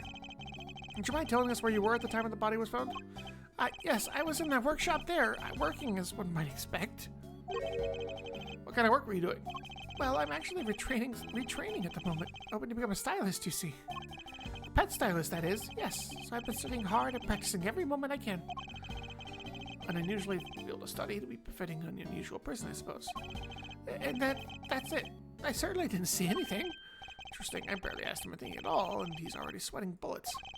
Oh, yes, I'm afraid I won't be able to help you. Sorry. Hold it! No, I'm the one who's sorry, Mr. Sawit. For this interview has only just begun. I mean, either you were asking to me, ask me, you know something, don't you?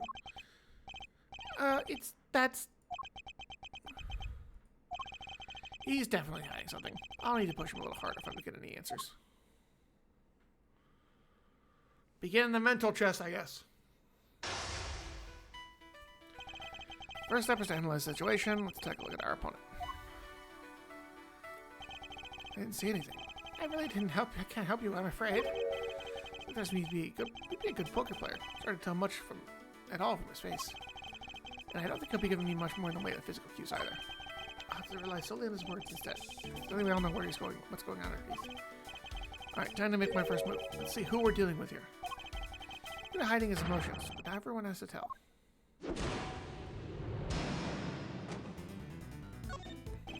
Tell me, what's your connection to this incident? That you did the murder? Oh, well, it has nothing to do with me. Nothing. Really? I wouldn't dream of getting involved in anything as ghastly as that. Well, you see, how can I put this? Well, I like to think of myself as an upstanding citizen, a good person, if you will.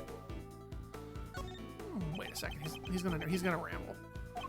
If you don't have anything to ask me, I do need to be going. Perhaps a little more proactivity is called for. I mean, we're gonna hide his emotions, but he also has to tell. I just need to watch for it and respond. Alright, I'll press him.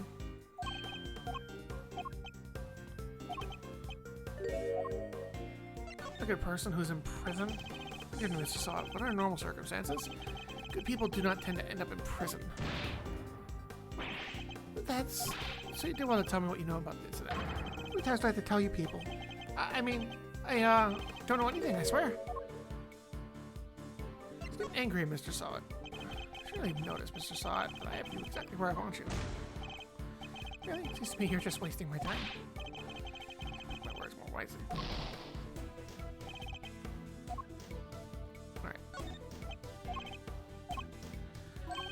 Through the entire dialogue tree right now. Good person who's in prison.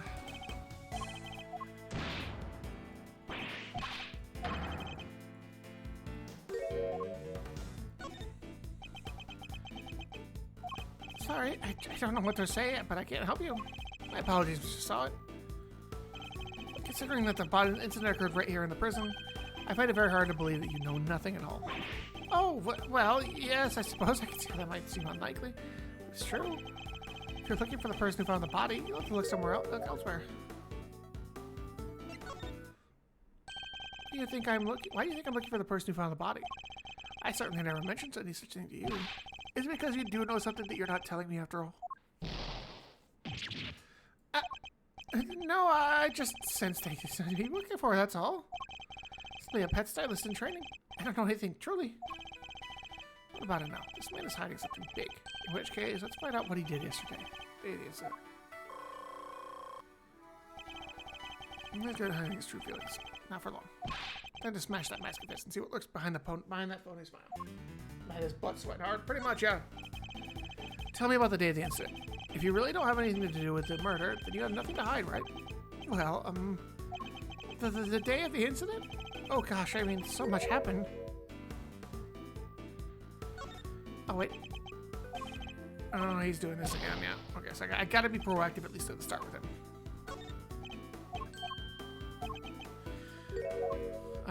Let's see. What were you doing? I know what you were doing, Mr. Solid. Indeed. I told you, I'm a pet stylist in training. And that's what I was doing yesterday, training. Specifically, I was giving the animals a trim. You didn't notice any commotion at the time of the incident?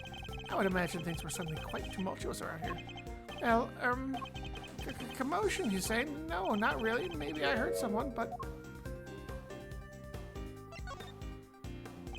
You heard someone? Was this someone screaming by any chance? Don't try to tell me you don't remember. Continue to assert that you know nothing about the incident, Mr. Solid. But I'm afraid I don't believe a word of it. No, I thought I heard someone yelling, but I don't really remember. The fact that you heard a scream at the time of the murder may well prove to be a useful clue. I would do well bearing in mind. Alright, so I chose the right dialogue tree for that one. Okay. What was it like in here in the prison yesterday morning? I really don't remember. I don't have the best memory, I'm afraid. Find my clue.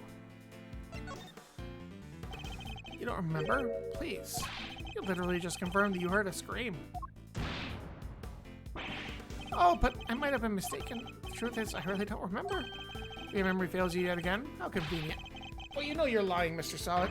How dare you talk to me like... I mean, I'm not lying.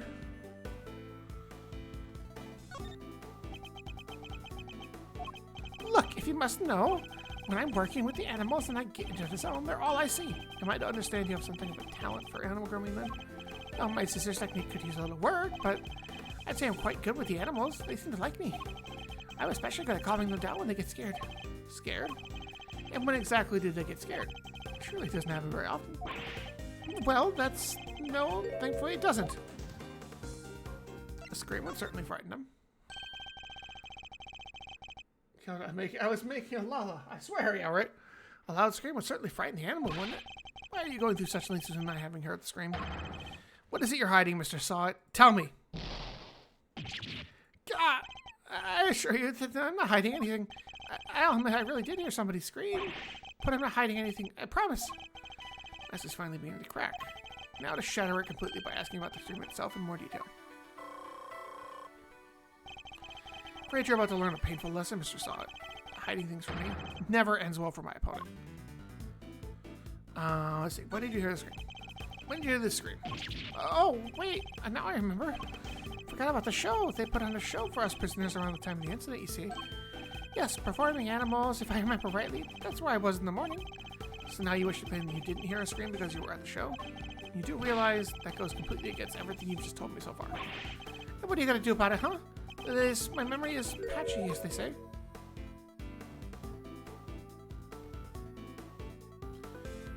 Let's see what's enough for the funny smile. You know, just I have exactly where I want you, and I have, yeah. Alright. He got mad, but I need to bide my time again. I don't think the second option is what I'm looking for. The animal show really had to be seen to believe. It did it? Tell me, what kind of animals did you see? Let me think. A whale? Enough of your lies. You were nowhere near the show, were you? Well, I seem to remember being here, but I remember maybe I was, maybe I wasn't. It's clear Mr. Sutton was not the show.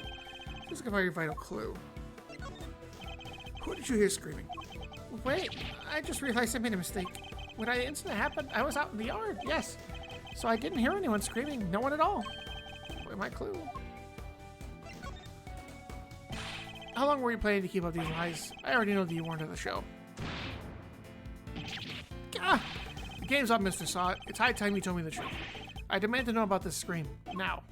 I can't tell you what I don't know. I didn't hear any scream. Not from the person, not from the person who found the body. Wait, so it wasn't the victim that screamed? How curious. Most people would assume that the scream had come from the victim.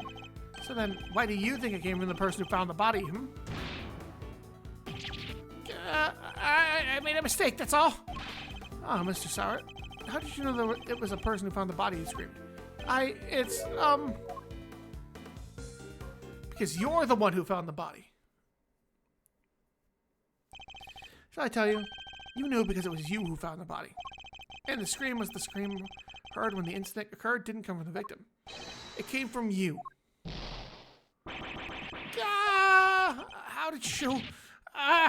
It's true, I admit it, but what gives you the right to treat people like this? Checkmate.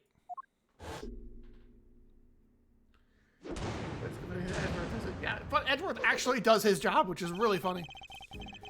I believe established you were the one who found the body, Mr. Sod. I believe you have lost any standing you might have had to withhold your cooperation. All right, you win. But I'm sure I won't have anything useful to tell you. Probably isn't even worth your time. That's not for me to decide. By my hand, the truth will be revealed. Every decision I make is to ensure that end. Except, that's not exactly what we're here to do, is it? What do you mean? We're not trying to expose the truth. We're trying to save Simeon. That's what we do now, remember? We work to get our client out of trouble. Not as a prosecutor, but as a defense attorney's assistant. What the kid must have said. You need to listen to the kid more, you know. A client has requested the services of Edgeworth & Company.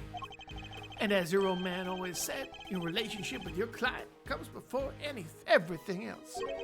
So if you think Mr. Saint's well-being is taking a back seat to some quest for the truth, well, let's just say I don't like to fire people. So I need you to fight against your instincts a little harder, yeah? This will take some getting used to. In any case, the importance of the man's testimony remains unchanged. Therefore, Mr. Saw It, I'm asking you once more. What happened when you found the body? I was in the workshop there by myself, practicing what I'd learned. I don't remember how, but I found myself in front of the door of the other workshop. And I happened to peek in through the little window. And then I saw him lying there, a man, not moving, dead. I quilled in fright and found myself screaming in sheer terror. Get this straight. The room you were in is next to the one where the corpse was found. Yes, that's right. I was in workshop B. And you were there the whole day? Yes, from 7 a.m. roll call onwards. There are 3 roll calls a day, you see. 7 a.m., noon, and 9 p.m. And then check who's in the workshops during roll call, correct? That's right. Nothing was reported to be amiss at 7 a.m., which means that Knight's body wasn't in the workshop yet at that point in time.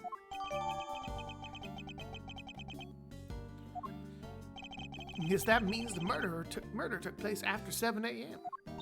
But what's it right around the time the show was happening? Ah, yes, the show. I remember the other prisoners going to see it.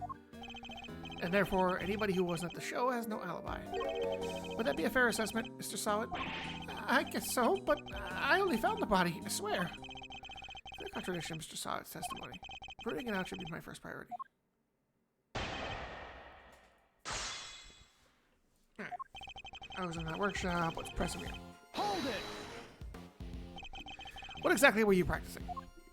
How to be a pet stylist, of course. I'm a model prisoner, after all. Just keep saying. So he doesn't remember how he got there, but he's got there. Hold it! You found yourself there? Really? That's right. And then I found myself peeking into the little window in the door. Well, why did you think to do that? Gosh, I don't know. I just found myself doing it, really. Clearly weren't concentrating on your work then.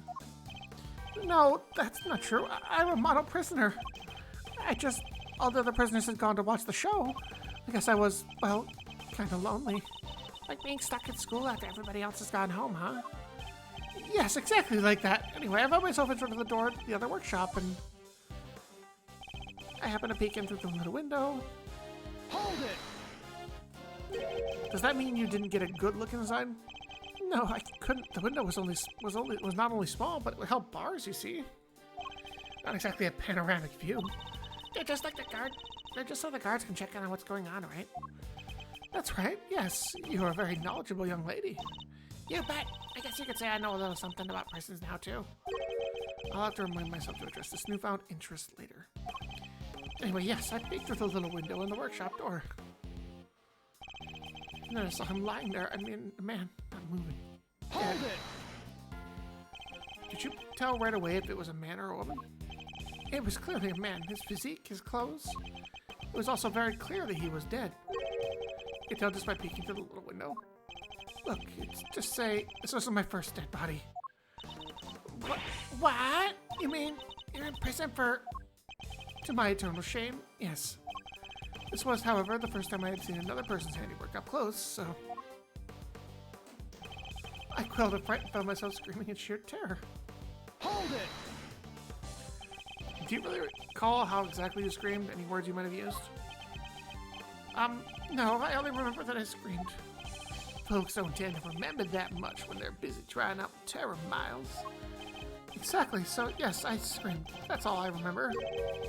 So I was an innocent bystander, but nothing could be further from the truth. Given what he is, things couldn't have happened as he claims. His testimony is as clear as day. I just need to present the evidence that proves it. There by myself, practicing what I learned. See, there's 2 options here.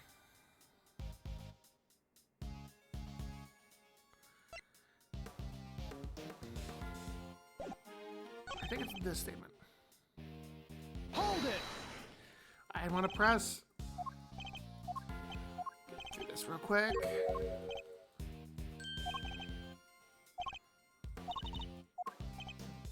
Because prisoners aren't allowed to move around on their own. Objection! Enough of these pathetic lies, Mr. Silent.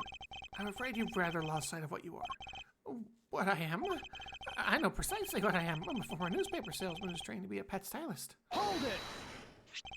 But that's not all you are, is it? Or did you forget the bracelet you wear around your wrist? A bracelet that marks you as a prisoner, and therefore unable to move around as you please. As we both know, stepping outside that door would have triggered an alarm. Well, but there's no way you could have looked into the other workshop without leaving the room you were in. Gah! Hooey, stylishly done, Edgeru. But doesn't this mean that Mr. Saw couldn't have found the body then? Good question, Kay. As Mr. Saw himself can explain. So actually, I may have forgotten to mention a very important detail. Sorry about that. I can explain exactly how I was able to see the body if you like. By all means, go ahead. There's a little trick we prisoners know about, you see. As long as you leave your bracelet inside the door, you can lean out without triggering the alarm. That's how I was able to peek through the window and into the workshop next door. Inside, I spied the victim's dead body, which made me scream in fright. So he's saying he's able to take a look next door because he had kept his arm inside the workshop being leaned out. Please don't tell anyone about our little trick, especially at the guards. Please. Is this it? Is this all he was hiding? I'd better dig a little deeper into his testimony, just in case.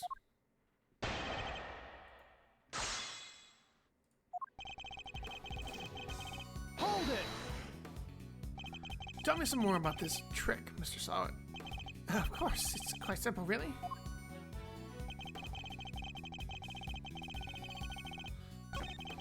I didn't want to move forward, I wanted to press that statement, thank you. Hold it! I suppose this allows you to enjoy a little taste of freedom. It does. To be honest, it's one of the few things that brings me joy anymore. Another surprising source of joy, but rule breaking isn't exactly a demonstration of remorsefulness, is it? Oh, but I am remorseful. I always am. I'm a model prisoner after all. Beginning to suspect that he doesn't know what a model prisoner actually is. So he used this trick to peek through the window? That's right, yes. I made sure the guard wasn't looking and leaned out into the corridor. Hold it! Why did you make so much of an effort just to take a look? Well, you see, I heard noises coming from next door, and that room was supposed to be empty, so I thought it was strange. And so you went to look as soon as you heard these noises? Yes, of course. I had to see what was going on, so I went right away. I see. Are there any problems with what Mr. Saw just said? There's a problem.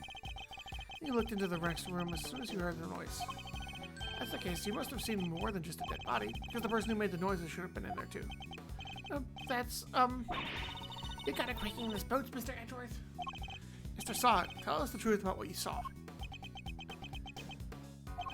If you do, of course, have the right to remain silent, but it will do little as to dispel the notion that you are somehow involved in this crime.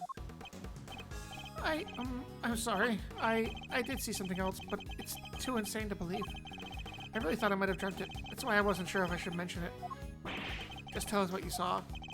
Alright. It was that dog. And what I saw is the stuff of nightmares.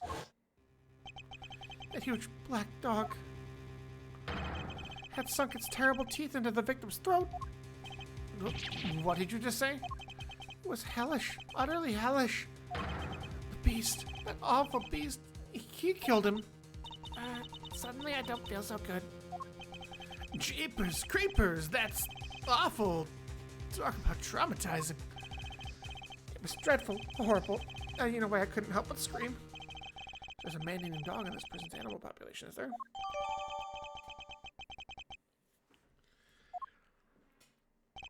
And that really is everything, I promise. You believe me, don't you? For now. This one seems too far-fetched to lie, even for you. I'd like you to append what you just told us to your testimony, if you don't mind. Very well.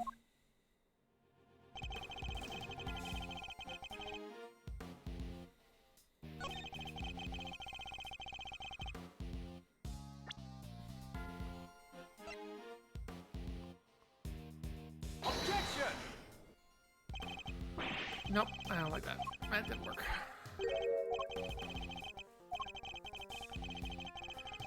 Oh, we gotta find the right piece, Rabbit.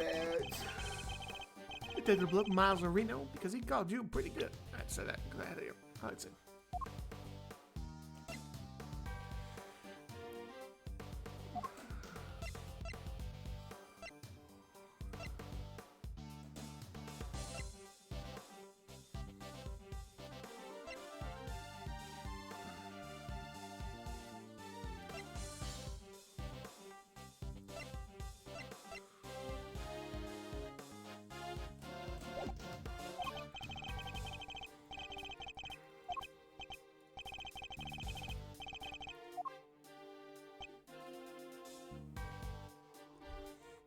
else here.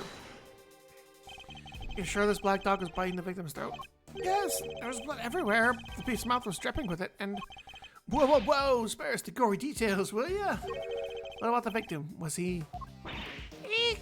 Don't say it, don't say it! Don't even have to ask him that, Mr. Edgeworth. Okay, what was that punch for? I'm on your side here. He wasn't moving at all. He was just lying there. And he is already dead. There's so much blood, just oozing from his neck. Oh, he was dead as a doornail, I'm sure of that. Maybe a twitch of the finger, just lifeless. Enough already. Why do you have to go into every detail like that? Just to give you a nice and accurate testimony, that is what you want, isn't it? Shall I add what I've said to my testimony, Mr. Edgeworth? Please do. It was awful, I tell you. Terrible. Dead as a doornail, I'm sure of that. Not even a twitch of the finger, just lifeless.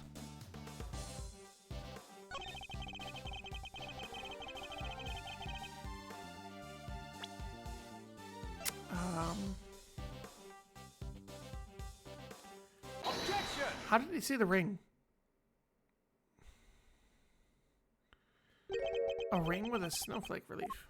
Yes, I saw it clear as day. It was carved in such a fine detail. Interesting. Your testimony is certainly very accurate. In fact, I'd say it's just a little too accurate. And what's wrong with being too accurate? I mean this. You testified to having seen a ring with a snowflake design on it. And while the victim did indeed have a ring in his finger, see, exactly as I said, there's no way you could have seen it. Take a look at this photograph. As you can see, the victim's right hand is covered by the tarp. It would have been impossible for you to see his ring, let alone what the design was on it. Unless that is, you approached the body and removed the sheet. You told us earlier when we took a look through the door in the window. Window in the door. Yet you seem to have seen quite a lot from such a disadvantaged location, Mr. Solid. What the heck do you think you are, huh? Mr. Big Shot acting like you know all? I mean, I saw what I saw, I swear. Oh, I know, that man's arm. It must have moved under the tarp after I peeked in. Objection! Nonsense. You already told us that that can't have been the case. He wasn't moving at all. He was just lying there. He's already dead. Oh, I see the thing that's redacted. Yeah. You said it yourself, the victim wasn't already dead. And dead men don't move, do they? Oh, wait, isn't that the stench of eau-de desperation I smell? What are you meaning, Mr. Sawit? Tell us. No, You're wrong. I know what I saw.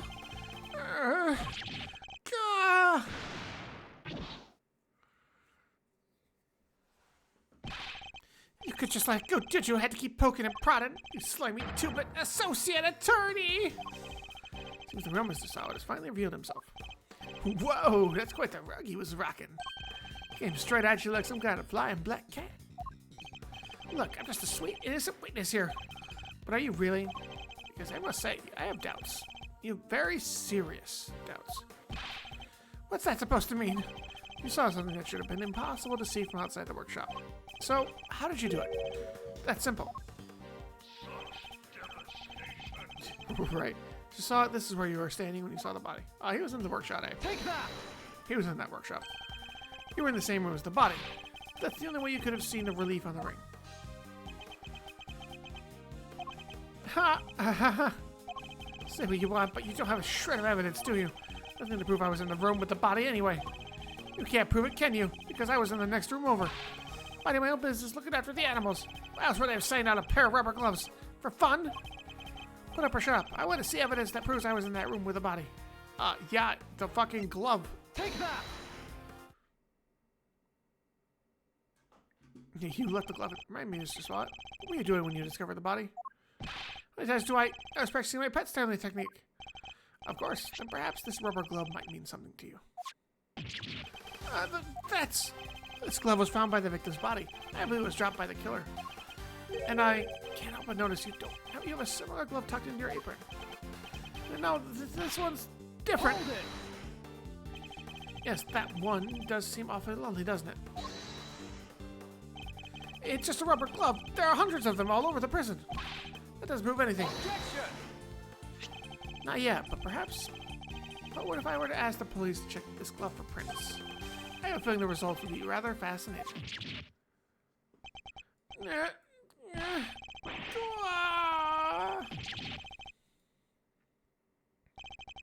It's over. Objection! What the? That was a pretty rad objection, am I right? Please, Fender, now's not the time for tomfoolery. But I have a legit objection, because this isn't over. There's something that still doesn't make sense. Our man here's a prisoner, right? He's got one of those bracelet doohickeys on. That's true. How could he have left this workshop in the first place? His bracelet would have triggered the alarm if he tried. Alright, we don't have a good explanation for that yet. Well, anything you'd like to share, good buddy? We're all friends here. That's weird. You should be clinging onto that bracelet like the big brown lifesaver it is. In what way? As in, the best hope of our weak-fling friend here, as for getting off the hook for murder. Sorry, can't get into the crime scene with a bracelet on. If it was me, I'd be arguing that for my life. And yet, he hasn't said a peep about it. I wonder why that might be, The sound of silence. I suppose Miss Law Priestess did preach the silence is golden yesterday, too. Wow, you sound like an actual attorney there for a second there, Mr. Fender. The worst of times are when lawyers commonly show their biggest smiles. Gregory taught me that, and it was part of the attorney's code he lived by. So, friend, what's the dealio? Why are you coy about your bracelet? Well, to tell you the truth, it's broken. Broken? I fell over a little while back, you see, and hit on the floor. After that, it didn't seem to set the sensors off anymore. I should have told the guards about it, I know, but, well, it was awfully convenient. I see, so your bracelet is broken. Did they really break that easily? If so, then this prison is a serious security problem. You there, can we have a moment? Aw, aren't you just the cutest? Meow, how can I help you, sir? This prisoner's bracelet appears to be broken. What? Really? That's not good. I'll get someone to find a replacement right away. Thank you. Keep hold of the broken one for the time being.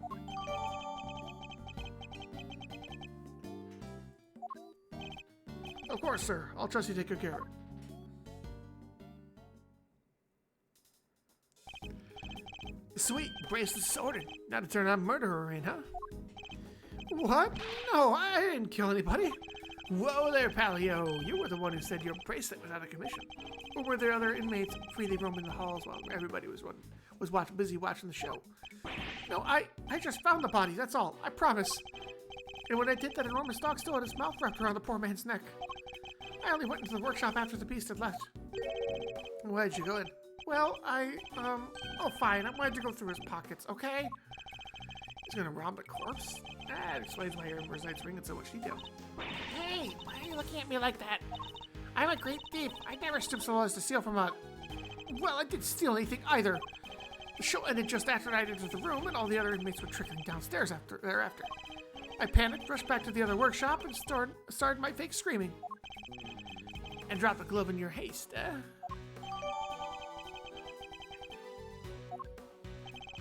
I guess this all just about hangs together. Anything smell funky to you, Miles? Other than Mr. Saw was the one who did it, I'd say one very significant question remains. The question of how Knight made it into the prison proper from his holding cell in the detention center. Oh yeah, that one's a doozy. I also can't help but wonder about another key feature of Mr. Solid's testimony. The dog's involvement can only mean one thing. Mr. Solid. Yes? What is it? Were you the only prisoner who didn't go to watch the show?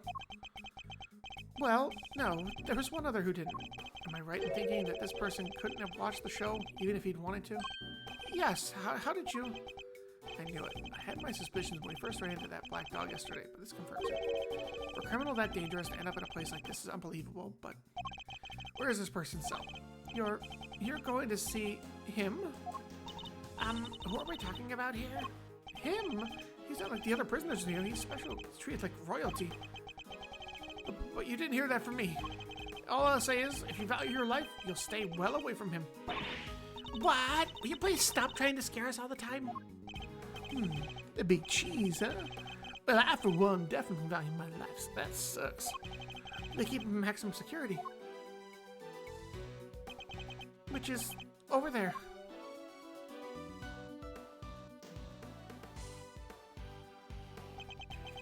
maximum security. Well, that's certainly one way of treating someone differently.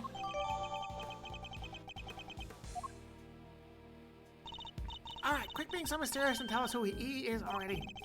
Let's just say he's highly skilled when it comes to people's lives. Better than anyone, in fact. And that's all I'm prepared to say on the subject. In fact, I may have already said too much. Well, Milesy, anything you care to share, or are you going to leave Kay and I in the dark here too? Mystery Man in maximum security is an old acquaintance. Let's go pay him a visit. I suspect we'll find our dark canine friend there too.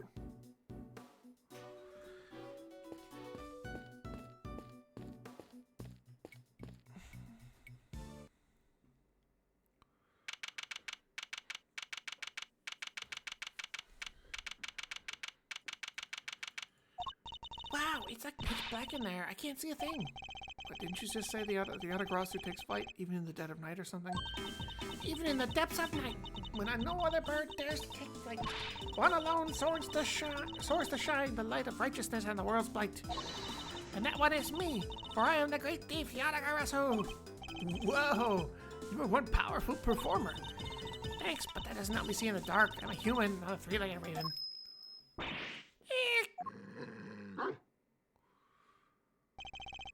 What? Ah, Mr. Edgeworth. That voice. I knew it. It's been far too long. You remember me. How could I could hardly forget now, could I? After all, you are the one who put me away. Mr. Edgeworth, are you talking to that dog? Or is there someone else in there? Still can't see a dang thing. Oh, but I am forgetting myself. Forgive me. I do not often receive visitors. One moment, I will turn on the lights.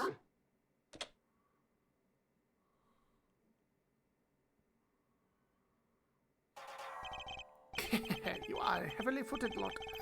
Am I right in thinking you are here? 3 of you in all? Very well, perhaps we should start by introducing ourselves. I am Bodhidharma. As you may have gathered, Mr. Edgeworth and I are old acquaintances. Canis was a notorious assassin. Some knew him as the Blind Butcher. His only weapons were a vicious hunting hound and a fearsomely sharp knife. His appearance was always announced by the sound of bells, the last sound of his victims would ever hear. Well, Mr. Edgeworth, am I to guess why you have come to see me? You know why I'm here. In fact, I'm willing to bet you know every detail of this sordid little affair already. Then I suppose we have nothing to hide from one another.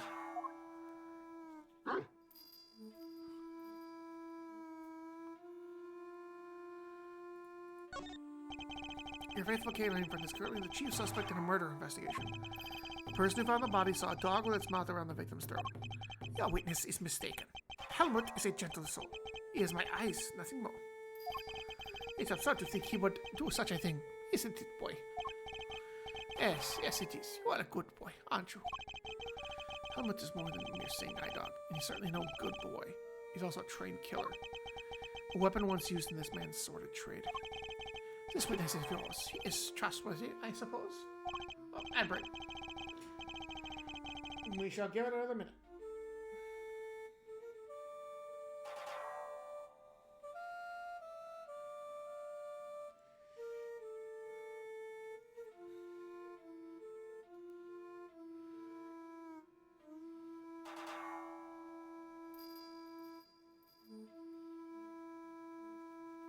Alright, let this roll again.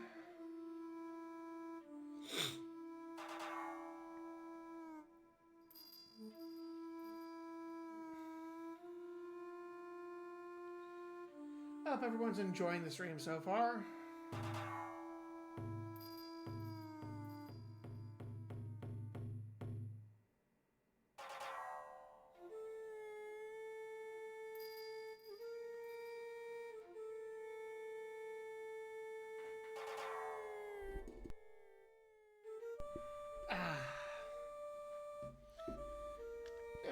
I'm getting ready. This is a pretty interesting character. He has a lot of chisels, so being able to do the instant puncture room and kill isn't exactly, out of the realm of possibility.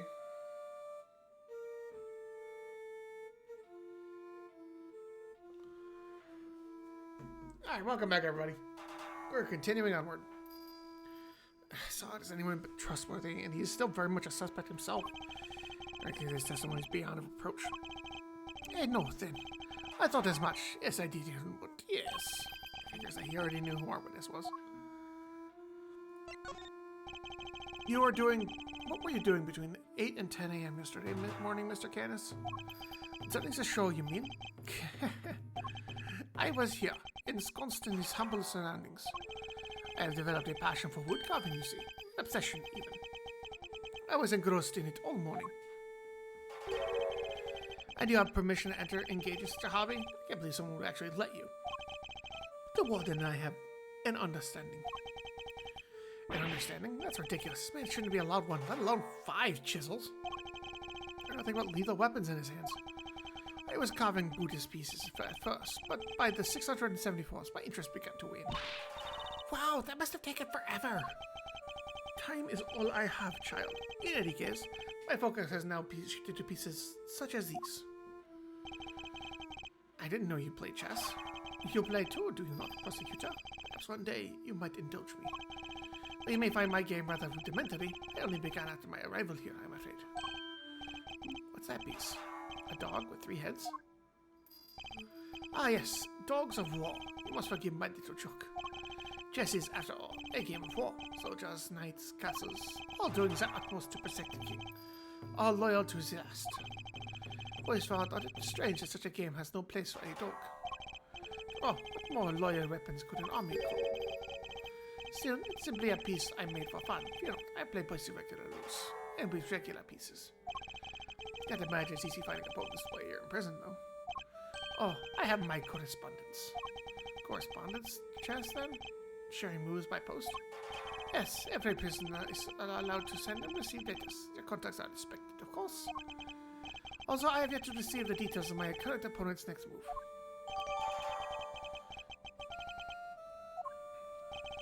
Sounds like this current opponent isn't a resident here.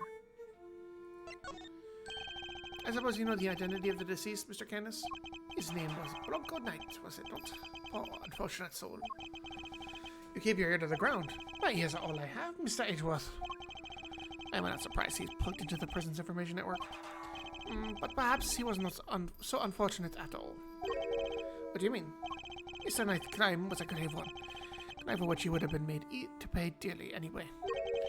The attempted assassination of a president. That is no small matter.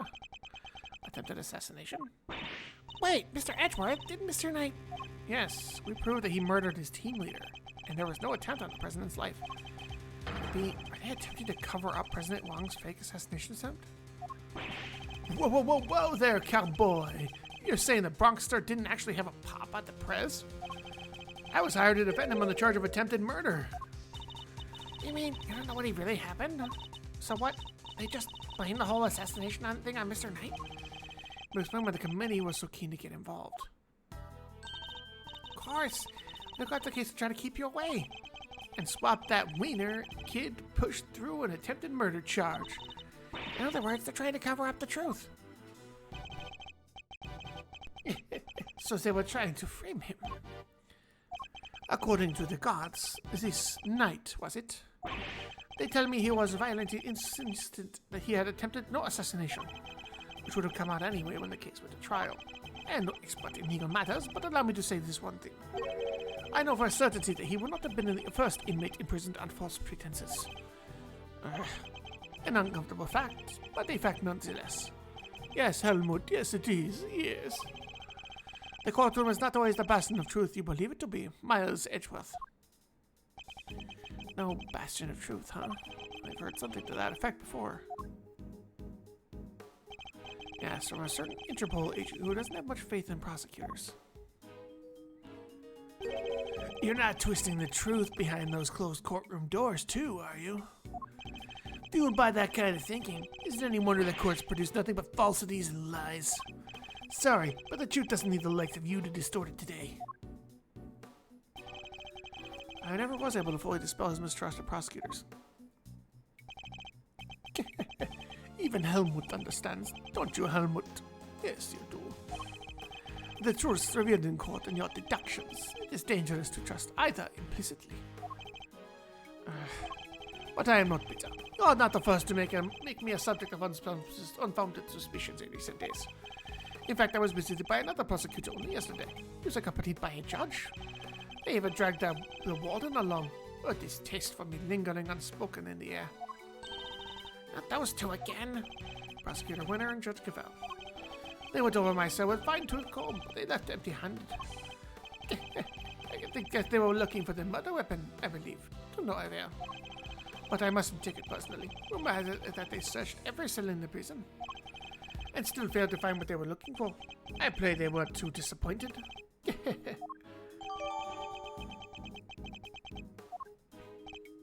Man, well, that posed more questions than it answered. What do we do now? This one is flimsy at best. I'll need more proper evidence if I want to take Canis on. Well, I think there's quite enough chit-chat for one day. Helmut will show you out. Goodbye, Helmut. Go on now. Good boy, Helmut. Go on now. He's not showing us out permanently, right? Let's get out of here. Come on. Until next time, Mr. Canis. It does pain me that our brief time must end, just as we were becoming reacquainted. I await your return, my Mr. Edgeworth.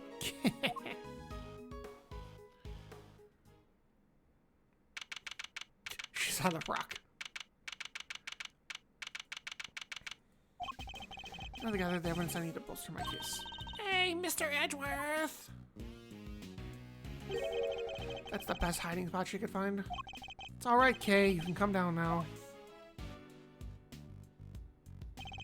Where's Fender? He ran off somewhere. I have no idea where he can... I had no idea he can move that fast. Fender. So, what do we do now? You and I will continue the investigation. I know just where to start. Solving that one particular mystery that's been dogging us this whole time. Knight's body was found in one of the prison workshops, but he was presumably being detained in one of the detention cells. He was presumably being detained in one of the detention center's holding cells. So how did he wind up on the other side of those heavy security doors?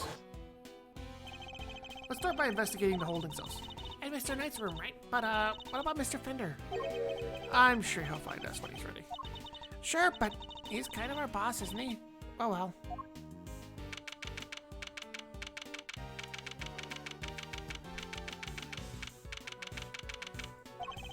The victim cell is just over there.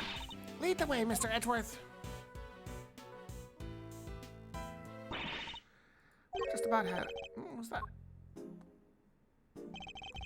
Warden Lagarde. She must have come from the corridor. No entry. You still not talking, ma'am? Even with the evidence you borrowed from the precinct? No, I've tried so many times. I've lost count. What am I supposed to do? I can't send a blank report. I guess a killer for hire was always going to be a tough nut to crack. Killer for hire. Oh. I couldn't help overhearing Warden Lagarde, but were you just talking about Bohidar Canis? My, you are listening? Oh, very gosh of you. I guess privacy is our armor, you know. Okay, the fox has to be alive. It's moving its ears. You know, ever conduct interrogations of the man yourself? Oh, it's not just you, darling. I haven't. I try to have the occasional tete-a-tete with everyone, you see. What is most important to a member of the family in this little home of ours? There is a person who will meet you by office at least once. In your office? Oh, how sweet. It's like for an invite. Well, I suppose it is to stick it in town. It's down this corridor, darling. Just for FYI. I don't let just anybody wander in, believe me. See, that would put it right around here. It's a wonderful room, if I do say so myself. All my guests rave about it. And who wouldn't want a view of my fabulous garden in the yard? Ooh la la.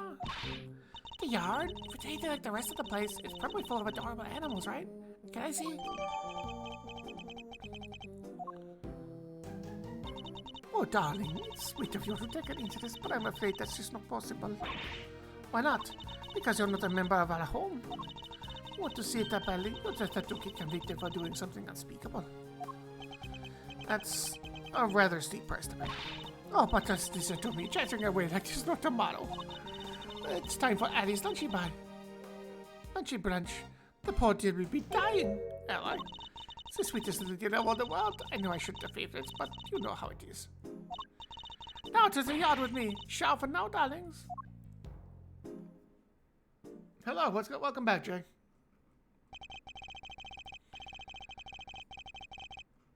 Hold on, I got that pinged somewhere. Let's see.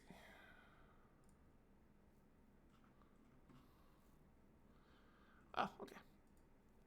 Something I don't need to worry about at the moment. Yes.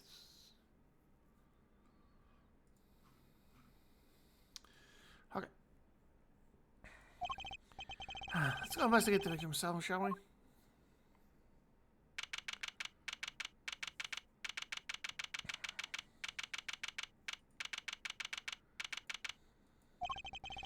So this is ninth cell. What do you think he was brought in for? When do you think he was brought in, Mr. Edgeworth? It had to have been the evening of the 25th, just after the events at the lake.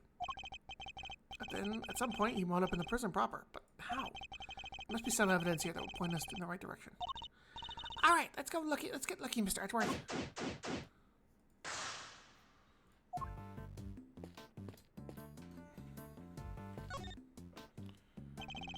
All right, let's scour the scene. Let's take a look. This would be a nice suit jacket. So I've been doing some research of my own. Oh? And what have you discovered? I've discovered that guys who look good in suits tend to be popular with the ladies. But don't worry. Guys with frilly neck ruffles are next on my research list. Please stop. Hey look, this newspaper's got a chunk of it missing. You're right. A few of its pages have been roughly torn out. But why? Maybe Mr. Knight wanted to clean his cell, but didn't have a cleaning cloth? Not a totally implausible theory, I suppose. Who would try to clean their cell?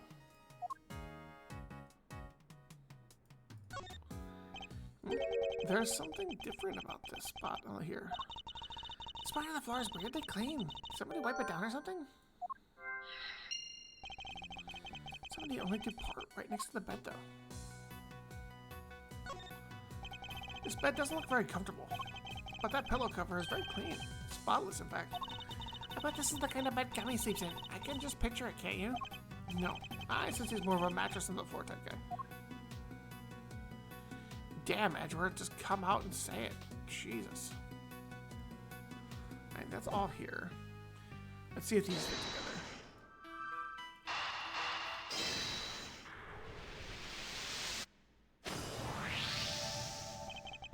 As far as the floor has been wiped clean.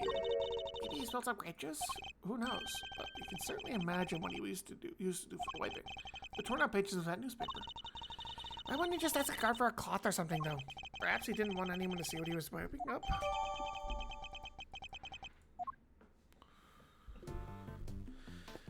Let's see what we have here.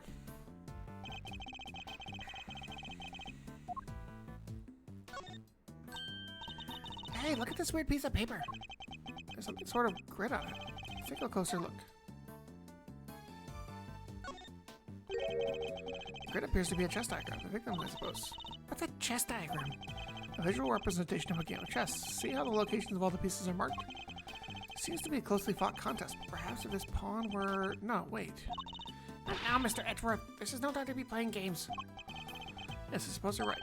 This isn't the first time I've seen this configuration of pieces. It's from a different... Thank you, Jay. Thank you for the hydrate as well. From a different perspective, it was definitely the same game. So we advise to take a look at the evidence in my possession. So this Mr. Knight was apparently the correspondent for the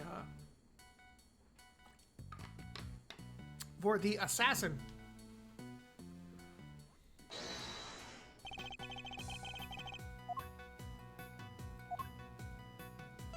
Eureka! This chess game. I've seen it before. Enough with the chess chat, Mr. Edgeworth. What are we supposed to be investigating here? Focus! I am investigating. This particular bit of chess chat could be vital. Now, take a look at this. Can you tell me what it is? It's a chess chat we saw from Mr. Canis' cell. but I don't really know the rules of chess, so the rules of the game are not important here. What is important are the positions of the pieces. Compare the ones in Mr. Canis' cell with these. Do you notice anything? Ah! I don't know which piece is which or anything, but if you turn the diagram like this, there are pieces in the same squares. Indeed. There's no dog in the diagram, but that's to be expected. Apart from that, however, the positions of the pieces are identical. And what does that tell us? Oh, I have my correspondence.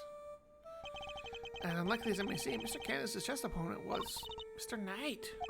This could be just the proof we need to show that Mr. Canis had a connection to the victim.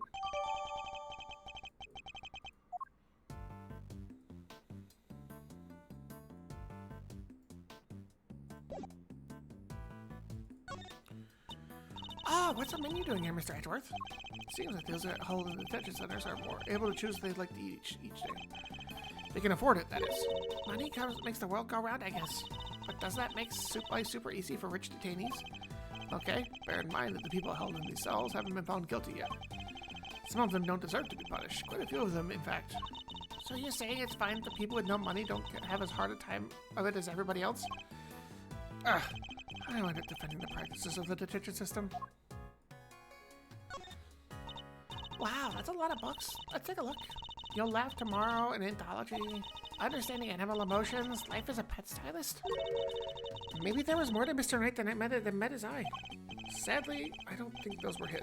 They were likely specifically selected and placed here for the detainees, with the hope that they would want to better themselves during their time here. Second Chance at Life, interviews with a former prisoner. These books appear to have been written by current model prisoners and former inmates. Oh, I like to look at this one, 200 Days to Freedom, an escape story. And this one too, Making Money While Serving Time. This facility may have more deeply rooted problems than I thought. Let's see. Nothing else there. Okay. The bowl is nice and spotless. And there are no signs that the toilet paper has been used. Everything seems to be in order with the toilet here. What? Are you serious? Why? What's wrong? There's no door. There's not even a curtain. Whoever designed this place should have thought a little bit more about the people who live here. I think there might be a reason behind the open plan layout.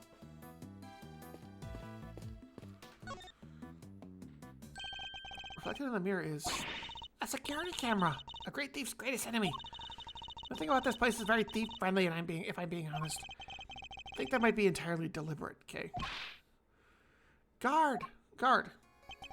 I'd like you to retrieve the footage from the security camera and review it as carefully as you can. If you see anything out of the ordinary, inform me immediately. Yes, sir.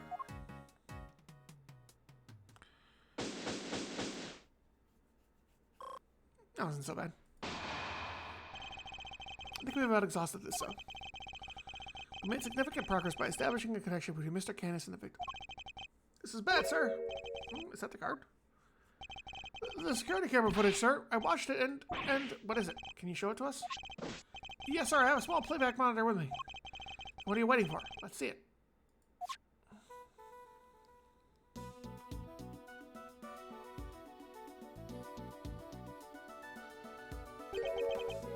What's that? That black thing. It's the dog. It's that dog, right? Till now, our assumption was the crime had taken place inside the prison proper. But it seems that assumption may have been wrong. It had actually been attacked in this location. The holding cells. Take that! No, I didn't.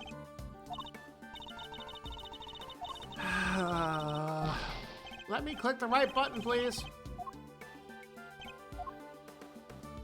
Take that! Right here in the detention center. And the perpetrator was indeed Mr. Canis' dog. This is just the evidence we need. If this is where Knight was actually murdered, then one of the pieces of evidence we found here in this cell takes on a whole new meaning. So is the crime scene, which piece of evidence takes on a whole new significance? That would be the wiped up bit of floor. Take that! Knight's cell was wiped clean, presumably to remove something. Could that be something? That's something up in his blood? Thank you, officer. Would you mind doing me one more favor? Name it, sir. It's detected by the name of Gumshoe somewhere in the facility. I need you to give him a message. Tell him to have this cell tested for traces of blood and to report the results to Edgeworth. You got it, sir.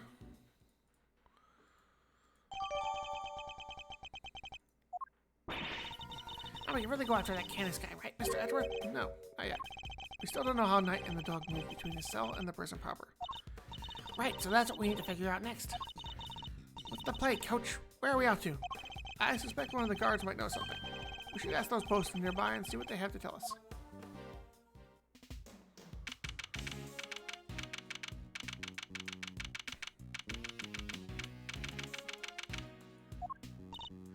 Okay, time to get asking.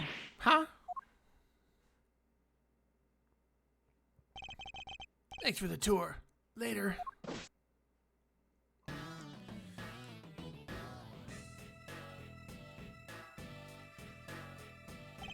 Well, well, Mr. Prosecutor and his little friend. I didn't expect to run into you here. Must be my lucky day. This is Agent Shilong Lang of Interpol.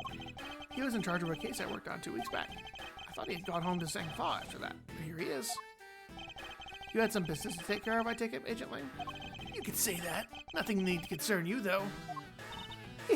First the Black Hound, and now a wolf all in black. Hey, wait! Why are you here all alone today? That's true. He's usually accompanied by an army of police officers.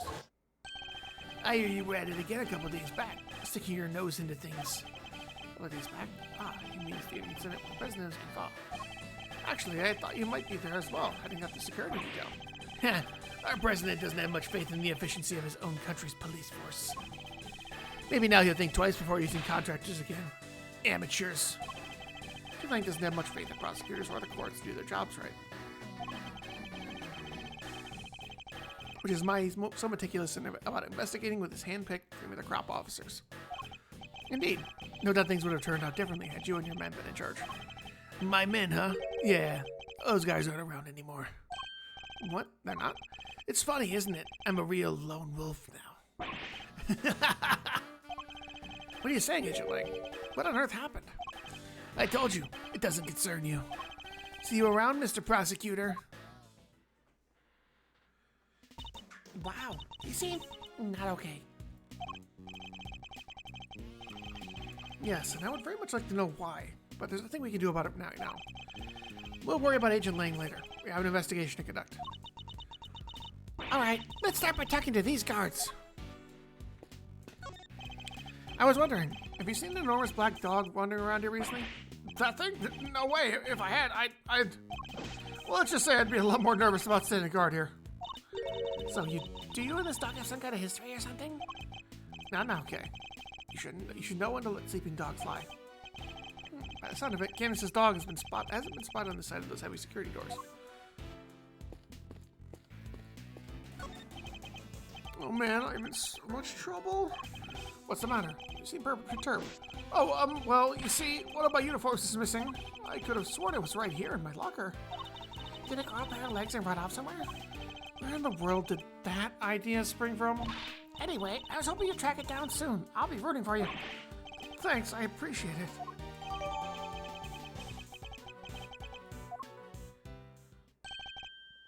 Hey, those are my faithful assistants I see before me. Fender, and where exactly have you been? Where have I been? I've been looking for you two. Been searching high and low. Wandering lonely through the prison halls. It was terrible, I tell you. But the prisoner's over there on the other side of the facility, boss. So listen, I just got the lowdown on some seriously dynamite material. You want to hear it, right? Right. Seamless. I was chatting with a few of the guards and they told me something très interessant. Turns out the Bronxster had himself a little incident 2 days ago. Pre-mortem, if you catch my drift. An incident? Simeon told you he came to visit his pal, right? Well, it happened right after they'd wrapped up, when Bronco was being escorted back to his cell. It was just one guard, and he was handcuffed, Hobbs. They made it back, and the guard was taking off his cuffs when Bronxster clobbered him, knocked the poor guy out cold. Sounds like it might have been the prelude to a jailbreak. because when the other guards showed up, they couldn't find their comrade's keys. Were there any rumblings about Knight attempting an escape? That's the bit that fries the old noggin. There were none. He just sat in his cell and turned him dead. And what's more, he swore right to the end that he never stole the keys. They turned his cell inside out too, but no dice. The guard was struck. What did he have to say? Nothing. Poor guy was still out when they took him to the hospital. Word is, he's still there. There's nobody around to tell us what really happened.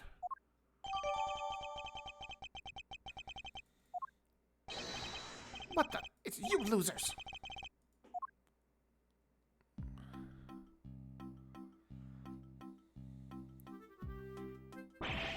Why are you still hanging around here like a bad smell? Hey there, little buddy. Listen, Miles here is working with me now as an associate. Nonsense. You're all just here to cause trouble and turn my investigation into a fart. Eustace means farce, of course. A snip sip of it, so. Seemed like a reasonably apt choice of words to me. Judge Cavell, great to see you again. I know who you are. You are Simeon Saint's attorney. Guilty as charged. Now that we've broken the ice, how about a friendly... Or not. I'm totally cool either way. Now, did I hear you correctly? Mr. Edgeworth has joined the defense team. Yep, and me too. We're officially employees of Edgeworth and Company. Well, the prosecutor is a public servant. You would draw your sword on the goddess to work for personal gain. It's not a problem with not getting paid, though, correct? Exactly what he said. Miles here is just a volunteer. We're all about the pro bono stuff over at Edgeworth and Company. How wonderful. Say what will work. You all work without reward. The goddess would surely approve. Yay! I'm a regular philanthropist. Judge Cavell, I was hoping to ask you about the grounds for Simeon Saint's arrest. That information is all I need. Is that a challenge, I hear? No, I was just asking Judge Cavell. I'm always ready for a little verbal combat to show you what it takes to be a real winner.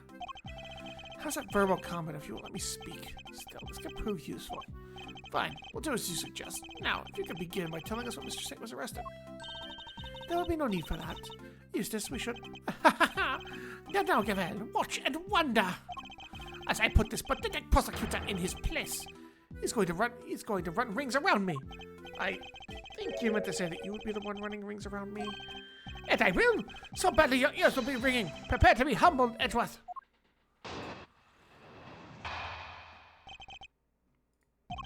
You ought to know why I arrested that man. It's simple. I found evidence of him all over that thing. How's that for some winning incontrovertible, conclusive proof? And is all the truth first? Why, me, of course. Winner by name, winner by nature. Where do I even begin? Look at you, utterly lost for words in the farce of such a matter. I'll take your silence as yet another win. Honestly, does he ever shut up? You said that you were the one who arrested Mr. Saint. But do you even have the authority to do so, Mr. Winner? Well, obviously, it was the police who actually arrested him. But I told them to do it, so I think I can claim the credit, don't you? Of course, that's what he meant. This is clearly going to take a while. A shame, really. Given that I'm much more interested in what Cavell has silently thinking over there.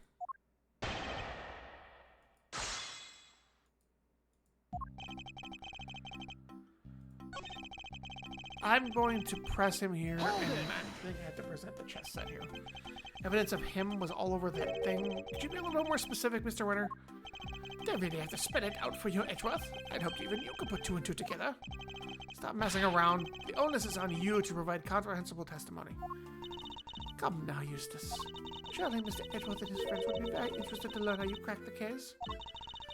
They certainly are looking to hear about it. Fine, if you insist, I'll fit it in the gaps. Brace yourselves, because this is going to blow your tiny little minds. I bet you didn't even know, but the victim had, wait for it, a chess set with him.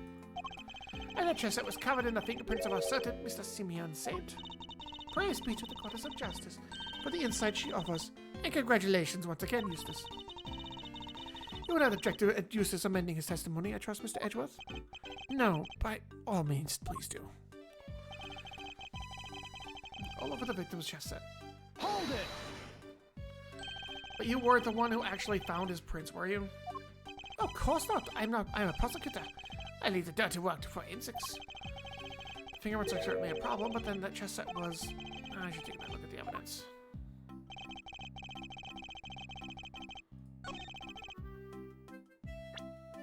Didn't he say he brought it?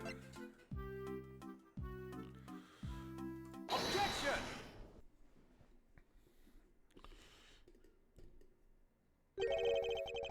So the fingerprints on the chess set are the ace up your sleeve? The what up my sleeve? Oh, yes, the chess set was the ace up my sleeve. That's right, Edgeworth. I've got a winning hand as usual. Only your winning hand is a busted flush. You see, it was Mr. Simeon Saint who brought that chess set to the victim in the first place. Therefore, it's only natural that his fingerprints are all over it. Yeah. It took a while for it to sink in. In conclusion, those fingerprints aren't proof of anything, and Mr. Saint's arrest was premature. Premature? The incident took place here within the walls of this facility. And being neither a guard nor a prisoner, it makes very little sense to suspect Mr. Saint. Oh! Ugh, now what? I think you might be the premature one here, Edgeworth. I don't think you were the one accusing me of being hasty. Let me just work out what that word meant. Surely I identified Mr. Saint as a suspect faster than pretty much anybody else. I won the race when it came to picking out the crucial evidence, too. I'm quick on the draw, you see. Hasty? Not at all. All right, that Mr. Saint isn't a guard or a prisoner here, but he was. Eustace. Gavel. But out, Gavel. I have him right where I want him. Forgive me, Eustace, but if I may, with the particulars of the suspect are indeed fascinating. Don't we have something a little more impressive to share with the prosecutor? Something more impressive? If you wouldn't mind, Mr. Edgeworth. Eustace made an ingenious deduction concerning the murder weapon. Perhaps you would like to hear it? Yes, of course. That would remember, Gavel. Listen to this, Edgeworth, and prepare to be amazed. Objection! Well, this ingenious deduction is where Mr. Saint was arrested. Let's just say you won't be disappointed. Judge Gavel deliberately diverted the conversation away from my line of questioning. What exactly is she up to?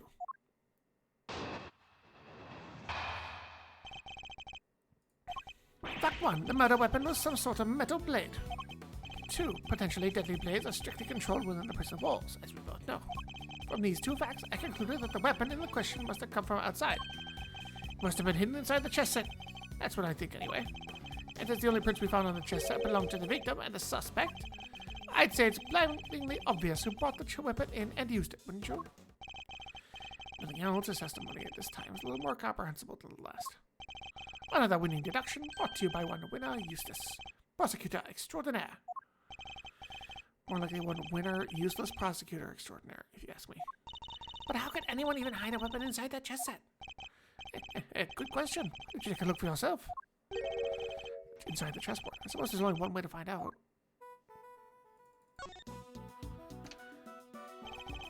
There's nothing in here but chess pieces. Yeah. That level's really something. He seems pretty convinced the weapon was hidden in here somewhere. I'd better take a closer look. He's right.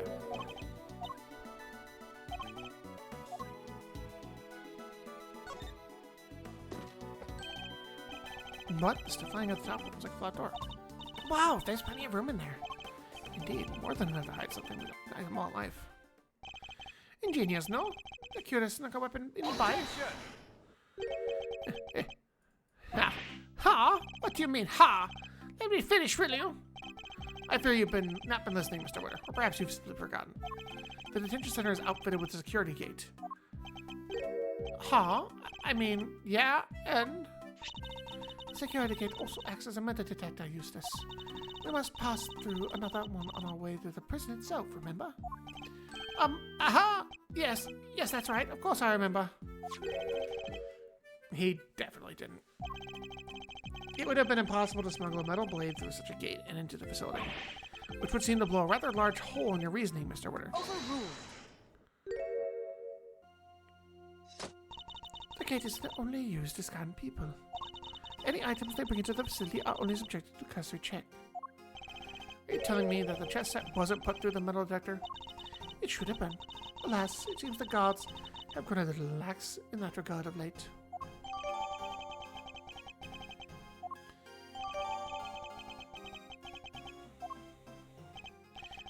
good. Thank you, Gavel. It was my pleasure. Now, Mr. Edgeworth, if you would like so kind as to begin your cross-examination. Examination? It's like she's holding a trial. Well, no matter. Let's see how well this ingenious deduction of Mr. Winter holds up, shall we? There's a lot of statements in this one. I have to be careful. Hold it! A metal blade, you say? And do you have any evidence to support this? Ha! You mean I didn't even look at the victim's interest? Why am I not surprised? Your third red. The fatal blow was a stab wound to the neck, and it was delivered by a knife-like blade, which is absolutely beyond doubt. It appears that they're not yet aware of a certain other piece of information. Yeah, lost for words, are we? Then I'll just keep going. My brilliant deductions don't end there, you know. Deadly blades are strictly controlled within the prison walls, we both know. Hold it! The fact that such objects are strictly controlled doesn't mean they're actually forbidden. Let's see.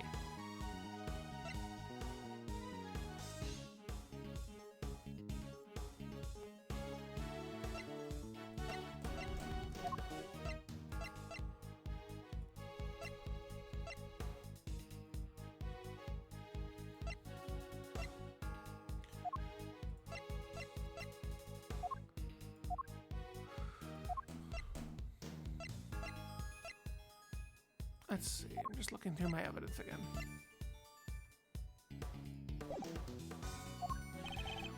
Well, no, I mean, some of the prisoners used scissors to cut the animal's hair, and that avenue of inquiry was conscientiously pursued, as you no doubt recall, Eustace. Yes, only one bladed object had been assigned out by a single prisoner at the time of the incident. The item was tested for traces of blood, but none were found. Suppose you're referring to the scissors Mr. Saw was using. So there's no way the question came from inside the prison. Two facts have concluded that the weapon in question must have come from outside. Hold it! Outside? What does that mean exactly? Haha! The opposite of inside, you numbskull! Is that an attempt at clarification or put down? Is it clearly accomplished? Neither. What Eustace means to say is that it must have been brought in from the outside the prison by Mr. Saint. Honestly, Edgeworth, you haven't figured that out by now. Then you're an even bigger loser than I thought. The feeling is mutual, believe me. Mr. Saint clearly brought the murder weapon into the prison. The question is how? Must have been hidden inside the chest set. That's what I think, anyway. Hold it! But no murder weapon was found at the crime scene, and there's nothing inside the chessboard either. I'm curious, Mr. Winter. Do you also have thoughts about where this weapon might be? It's, well, the perpetrator must have hidden it somewhere in the prison. Problem with this claim? Yeah. It's somewhere inside the prison? That seems unlikely. In fact, I can prove that's not the case. Oh, the fact that they conducted a search. Take that! Oh, ad break. And we will give it a minute here. We wait for everybody to come through. I hope everyone's been enjoying the game so far.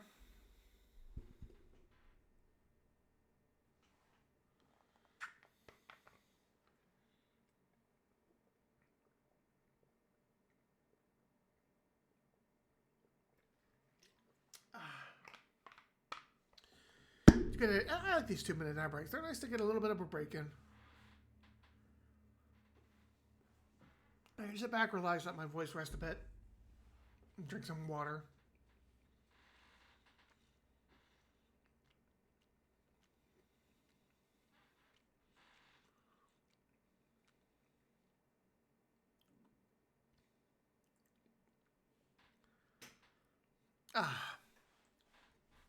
Take a melatonin gummy. Get some good sleep tonight. It sounds like I'm going to have a pretty big day tomorrow. Hopefully not too bad, but we'll see.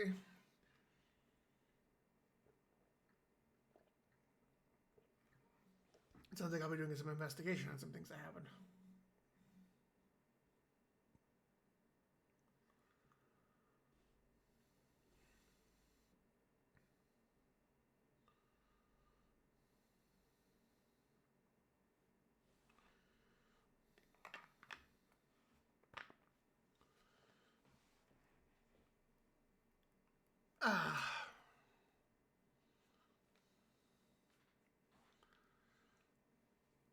All right, welcome back, everybody. We're just ready to keep going. We just presented that he said there was no way that the prison is still hidden somewhere, and they did a search history.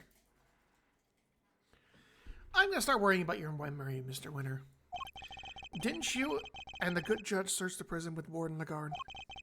And didn't you fail to find a likely murder weapon? Well, yes, but I guess we just missed it, that's all. Wow, way to undermine yourself. You're saying your search wasn't entirely thorough? You, so-called winning rookie? Stop making fun of me! Eustace. Calm yourself. Breathe deeply. Do not allow your opponent to get under your skin. You're right. I am a winner. Why should I let the third-rate loser like Edge worthless? He'll get under my skin. I'll think you leave my name out of this. Well, I'm Kay Faraday, and I'm A-okay. Not you two, please.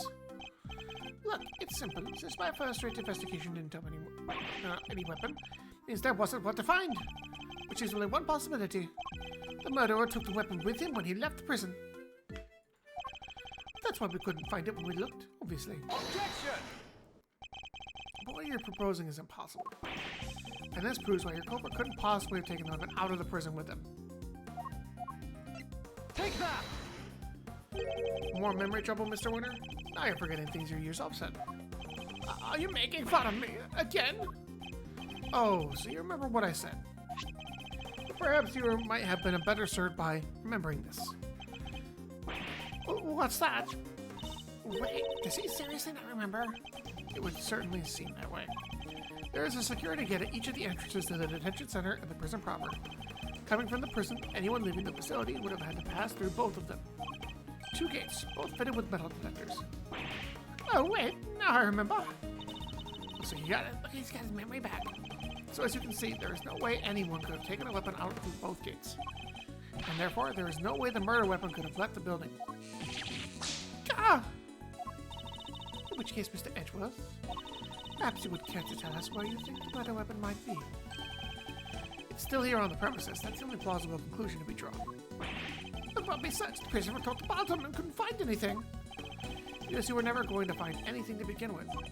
Not when you were laboring under the misconception that it's a blade you were looking for. Yeah, we know the truth about what happened to Mr. Knight. We've seen it with our own eyes. That is quite the claim. I assume you have the evidence there to support it.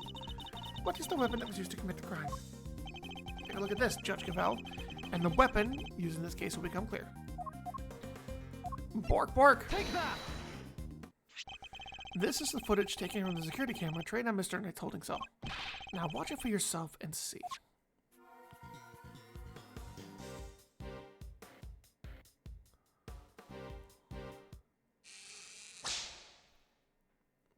What? But how? This footage captures the moment the victim was attacked by a black dog. More than sufficient proof to prove of how he really died, wouldn't you say? Yes, it is certainly significant. So, now we know Mr. Knight was, in fact, killed in his cell by a vicious dog. A dog that moved the victim's body to the prison workshop post-mortem.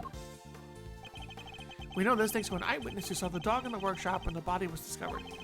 Of course, I think we can all agree that there is no way the dog could have actually planned such a crime itself. Indeed, I fear it may be his handiwork after all. Overruled. That's quite enough of that, Mr. Edgeworth. Judge Cavell, you are correct that this footage is an important piece of evidence. But it also raises an important new question. A question that I suspect you have also been asking yourself. She's right, there is one major problem with my vision of events. The black dog, the one that belongs to one of the inmates. How did it move between the holding cells and the prison proper at will? Oh! How do we answer that one, Mr. Edgeworth? Truth is, I don't know yet. Of course you don't. Can it, Wonder Boy? You didn't even notice there was a problem. Overruled.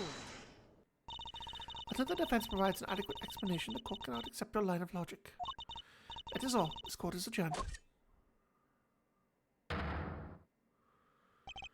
But wait, there's still so much more to explore. Overruled. Court is no longer in session, Mr. Edgeworth. If you'll be so kind as to leave the courtroom. Court was never in session in the first place. Once again, this court is Objection! We may not have all the answers yet, but you haven't explained anything either regarding Mr. Saint. What do you mean? Just as we don't know yet how the dog made it into one of the detention center's holding cells, you can't know how Mr. Saint could have made it inside the detention center, let alone the prison either. He would have been allowed as far as the visitor's room to see his friend, but no further. So it's hard for me to conceive how he could have committed a crime in a place that he had no access to. Judge Gavel, I believe it's your turn to provide some proof. Proof that Simeon the Saint was able to enter the prison. Overruled. You wish for the court to provide you with proof. Highly irregular, but very well. Should I have something? Now it seems like as good a time as any. I suppose you've been kind enough to share your own theories on the case. What's she building up to here? Mr. Edgeworth, I suspect you don't know what Mr. Saint does for a living, so allow me to fill you in. He is a circus performer. A what?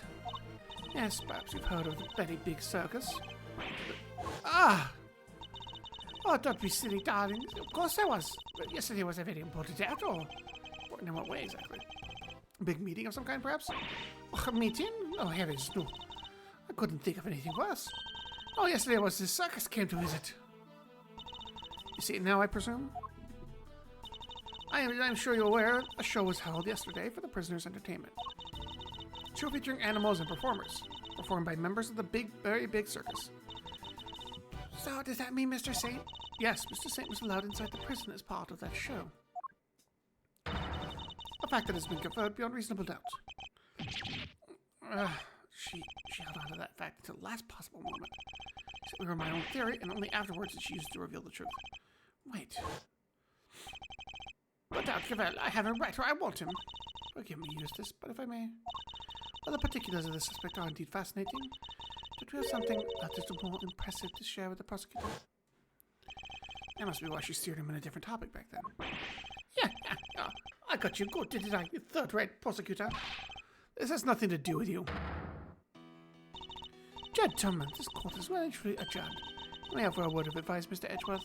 Your conduct as a prosecutor is already in question. You are too well to remember that you were removed from this case for that precise reason. What are you trying to get say? That the committee reserves the right to confiscate your badge at any time. Should you wish to retain it, you would do well to avoid crossing paths with us again. Is that a threat? The court of justice is compassionate, Mr. Edgeworth. She is not endlessly forgiving. Oh, and one last thing. You are no defense attorney. Abandon this foolish pretense. Thank you for your concern. But I do not abandon anything. When I start, I finish. Oh, try to remember that two jobs are not one and the same. And that a defense attorney is expected to develop something of a bond with that client. Next time, finding out your client's real occupation would be a good place to start. Now, I really must be going. May the goddess of justice watch over you all.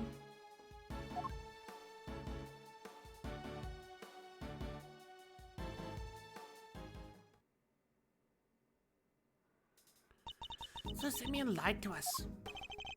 Not just you two. Guy took me for a ride too. What's his deal? Whoa! You're not having a second thoughts about all this, are you, Milesy boy? Sure, Judge Gavel is a tough cookie, but that doesn't mean you can give up the ghost. The defense never rests, as a wise man once said. And that goes for all associates, too. Don't worry, Fender. I have no intention of resting. Nevertheless, our assumption that Mr. Saint couldn't have entered this prison has been proven false. Which means we'll need to restart our investigation from square one, I'm afraid.